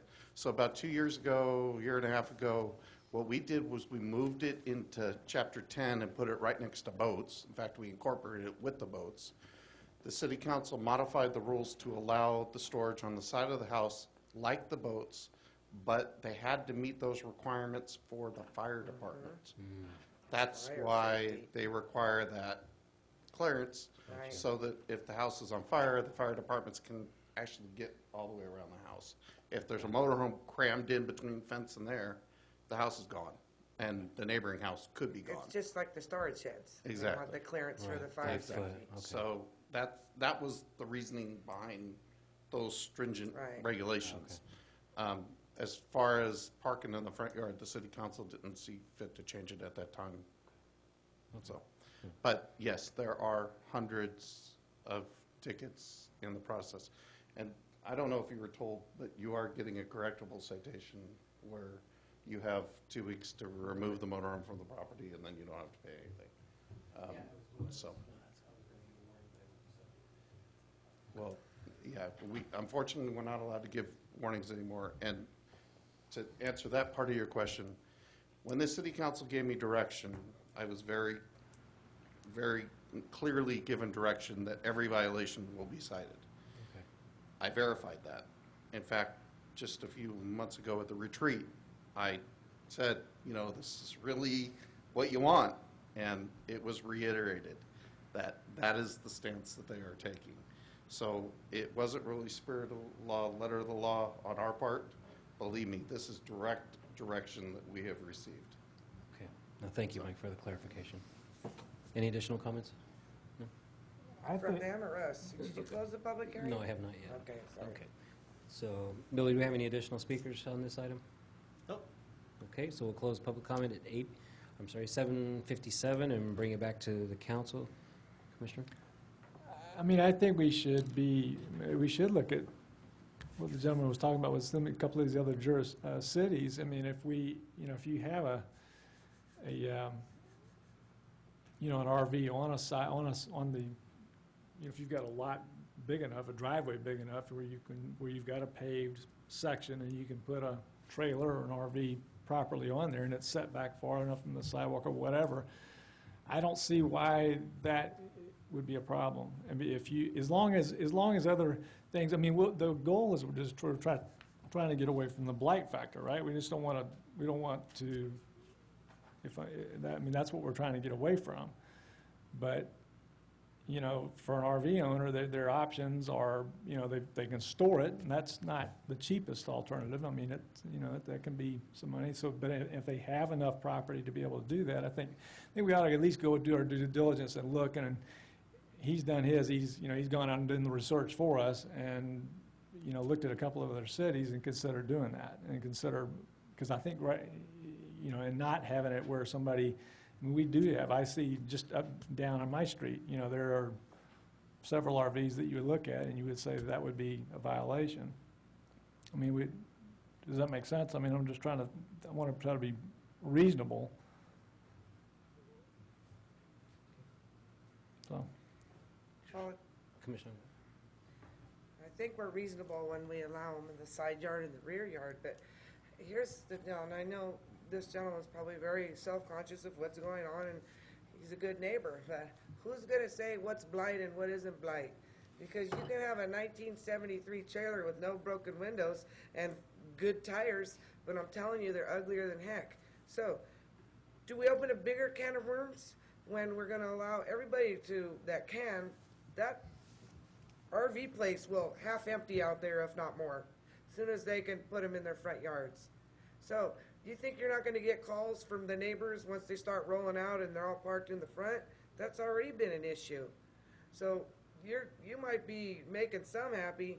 I think a whole lot more are going to be unhappier if we do allow. Gilroy seems to have some.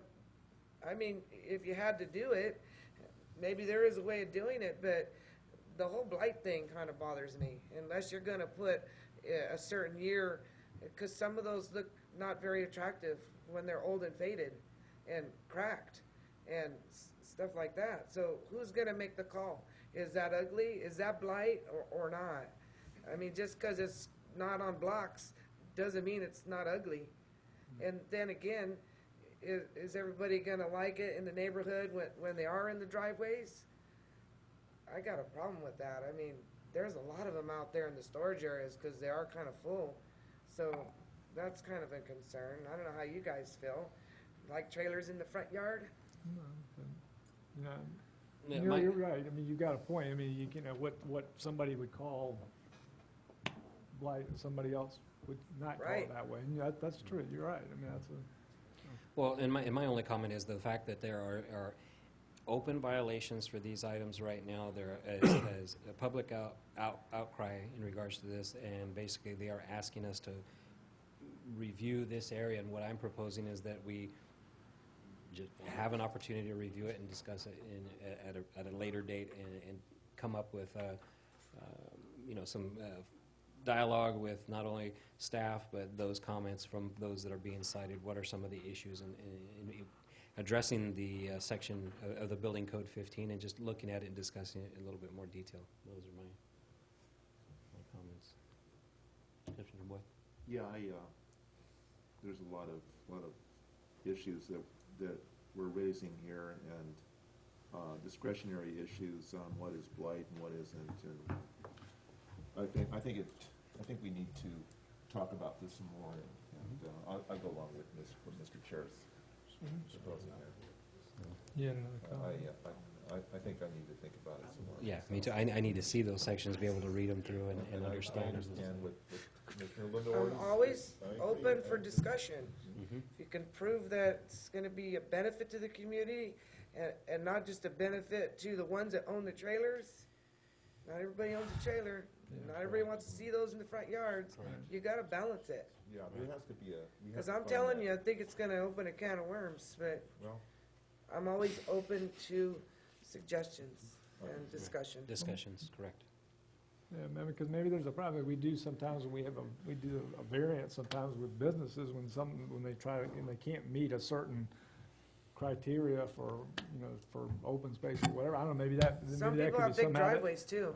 where that could be somewhere added where, you know, you have the regulation that it has to go in the back, but, you know, but if a person says, well, for me, this situation won't work, maybe they can come before the, you know, and apply for a, I don't know if the Use variance is the right word, but, Right. you know, and not be where it's gonna cost them $200 to do that either. I mean, you know, it's something reasonable. I mean, you know, because if there's a you know, it's like a conditional use permit of sorts, where, I don't know, I'm thinking out loud, that's all. Right. I mean, Just because you have a large lot with a 20-foot side yard setback, I mean, most of their perfunctory lots have 5-yard side Yeah. setbacks, so, I mean. and the lots are getting smaller these days. So, all right, so Abraham, we've kind of given you some feedback here, so, actually, we've closed out public comment period, I'm sorry. So, with that particular item, we can revisit that at a later date and then address the issues that we have right now, correct? If that's the direction of the planning commission, we can certainly do that. It is something that we can look into, work with. Yeah, I think that's Work with consensus right staff now, that and- we want to investigate that a little bit more, get more information, but as of right now, and then, so that's tabling that item for a later date, so, Correct. This is, however, the amendment would be specifically for loading and unloading, but Yeah. I can see why Yeah. Mr. Smith came up and it's really connected to. okay, so So it's getting back concerned. to the items at hand here, what do we have here? 6 items? A bunch of them. Yeah, six items. So you're requesting additional feedback in regards to the item 1, mobile food vendors? Or was there? Well, I think we were discussing the permitted land uses. Oh, there you go. Correct. And I think to go back to finish our discussion with concerns that Commissioner Lenore raised about the downtown, I totally agree with that. I agree I'm a also. little perplexed why that was on the list. Yeah. And I really, if it is, if it is within our right now, the right time to discuss this, I don't abide by that recommendation That staff is proposing for right the now. downtown mixed use as permitted use. And I think we agreed at the early onset that we had consensus amongst the commissioners not to go with what's proposed, but go back to the original discussed. So I think hopefully that addresses that particular item. But then again, the city council might. Sure. Right, but Might get that's what overruled. we're going to present, so. Right. We present what you recommend. Correct. So then So we would then Just in entertain the a motion, just have it deleted in the motion, so it's Okay. clear. Okay. That's what I go on. So how we structure this motion, I will, Well, that was the only change to it. yeah, And we're going with 72 hours instead of 48. correct. Which technically doesn't have a change. Oh, that's right, and we're Right. not Just gonna take do it that. out. Right, That's right. We're not gonna do that. So we're not gonna do it. Would you like me to try Sure. it? Okay. Okay. So I move that the planning commission adopt resolution number PC 2014-19, 19. amending several sections of the zoning ordinance as stated in the resolution with the deletion of permitted uses for mobile food vending in the general commercial, downtown mixed use, and commercial office. Those are the 3. Those three. And Because that's going back to the neighborhood mixed original. And format. NMU. Okay. And NMU. So the original one that we did before would be presented to the City. city council for consideration. And I'll second that motion. Or do Did we get it all? we need, I think, and that goes along with the other ones, the fence, correct. the Right, homeless shelter. right, it addresses We're all of including it, that. Okay. except that we're gonna backstep on the Backstep the permitted mobile for the food mobile vending. food. Everything that Yeah. you guys said. West Gateway as well, or would you like to give it a try for the West Gateway and allow for standards and Was that Because the that another was new one that one? was added too, huh? Was that West one? Gateway was stand, I was don't added change No, anything right now. we should go back to the, we're basically want to keep it to the original. with North Gateway, Airport Support, Airport, and M1, M1, and IBP. right. Yes. Yeah. Okay, and we have a motion, and I second. All those in favor? Aye. All right. New business.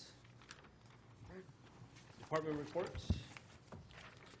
We do want to indicate that we got direction from the Planning Commission last month to contact the county of San Benito for a potential joint planning commission, City of Hollister, San Benito County meeting. And we were talking with among staff, and we contacted the planning department for the county of San Benito, and we were hoping as a city to hopefully maybe do this meeting after the 4th of July rally celebrations. Because you're busy. And yes. I know you yes, aren't. Yes. So if that, just kind of throwing out dates, we're thinking the third week, or actually the week of the 14th of July, could possibly work. We contacted Byron at the county, and he indicated that he was also going to talk to his commission, and they actually meet the third Wednesday of each month. So it would be on the 16th that they would meet, and potentially can be a date for that joint planning city county meeting on July 16th. So, but it would be more or less around the week of the 14th of July.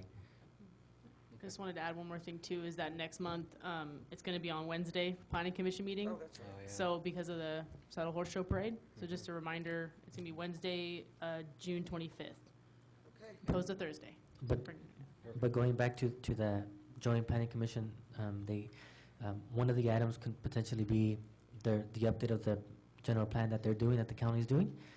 That could potentially be for discussion, and if you have any other items that we can place as we create an agenda, let us know. The regional park. Or whatever. Regional Park, very well. Who's laughing over there? Regional Park I mean, being proposed some could be of it's in another. the county, correct? Yes. All of it is? There's no city out there. Okay, well, I want to talk about it. Okay. Abraham, if I could Thought it also was 44 include million. Either way, we don't have it. the recent housing needs I keep report. turning it down. I'd like to have a little discussion in regards to that, I'm sorry, what'd you say? regional housing I'd like needs. to, Okay. how about this? I think the county has an inclusionary zoning requirement. I want to know what they feel about that. They rescinded that. Did they? Yeah, it used to be 30%, the highest in the state, Uh-huh. and they rescinded it and set up a flexible kind of bonus thing to try to do it by design. Did you say, was that the affordable? Yeah. The inclusionary, Yeah, for the yeah. affordable Right. component. Oh, there's a lot of discussions on that. We could talk about that for a long time. Yes, you could. Yeah. No, but they rescinded, they had a 30%. Oh, okay. Thank you, Brad. Planning Commission reports, do we have any reports? I just want to say thanks for the work that you've done on this, the mobile food vending policies and all that, with the encouragement of Commissioner Lenore to, get that thing going. At least we're discussing it, so. And knowing there's only two of you doing the whole planning department, You guys got I your really hands full. appreciate it. Yeah. That was a lot of Yeah. work. So I thank know you. you put a lot of work into it. Thank You'll you. be glad to get it done, I'm sure. Yeah. Absolutely. We're going to try to help you I want to out. thank you, and I want to thank Commissioner Lenore. We for hope we didn't make it too sticky prodding for you you today. guys. Yeah. Not really. That's my report. Can I digress back to our reports for just a second? Sure, sure. Thank you. Since Mike spent some time here tonight, I think it's only, let's mention the air show. Oh, yeah. On Father's Day weekend. Yeah. Well, now he's going to come back There to he is, he heard it. I just. Anyway, no, I want to let everybody know who might be watching or Absolutely. let everybody know that we have the air show on Father's Day weekend, which is the 14th and the 15th. It should be a pretty good event again this year, and we're looking forward to it. So. Yeah, Bring thank your you, Mr. daddies, bring Chambliss, your for all of daddies your onto work on the the air air show. show. I know you put a lot of work into it. It's a great community event. We have a good thing going there. It's good. For sure. Who would have thought we were going to have that? You know what I mean? People don't realize where we were until we got to there. We have an air show. Yeah, Hollister has an air show. Not every city has an air show. I love it. that's right. Any additional Planning Commission reports? Okay, I'll entertain a motion for adjournment. I move that we adjourn. I'll second. Second, all those in favor? Aye. Aye, all right, next meeting Wednesday, June 25th. Thank you.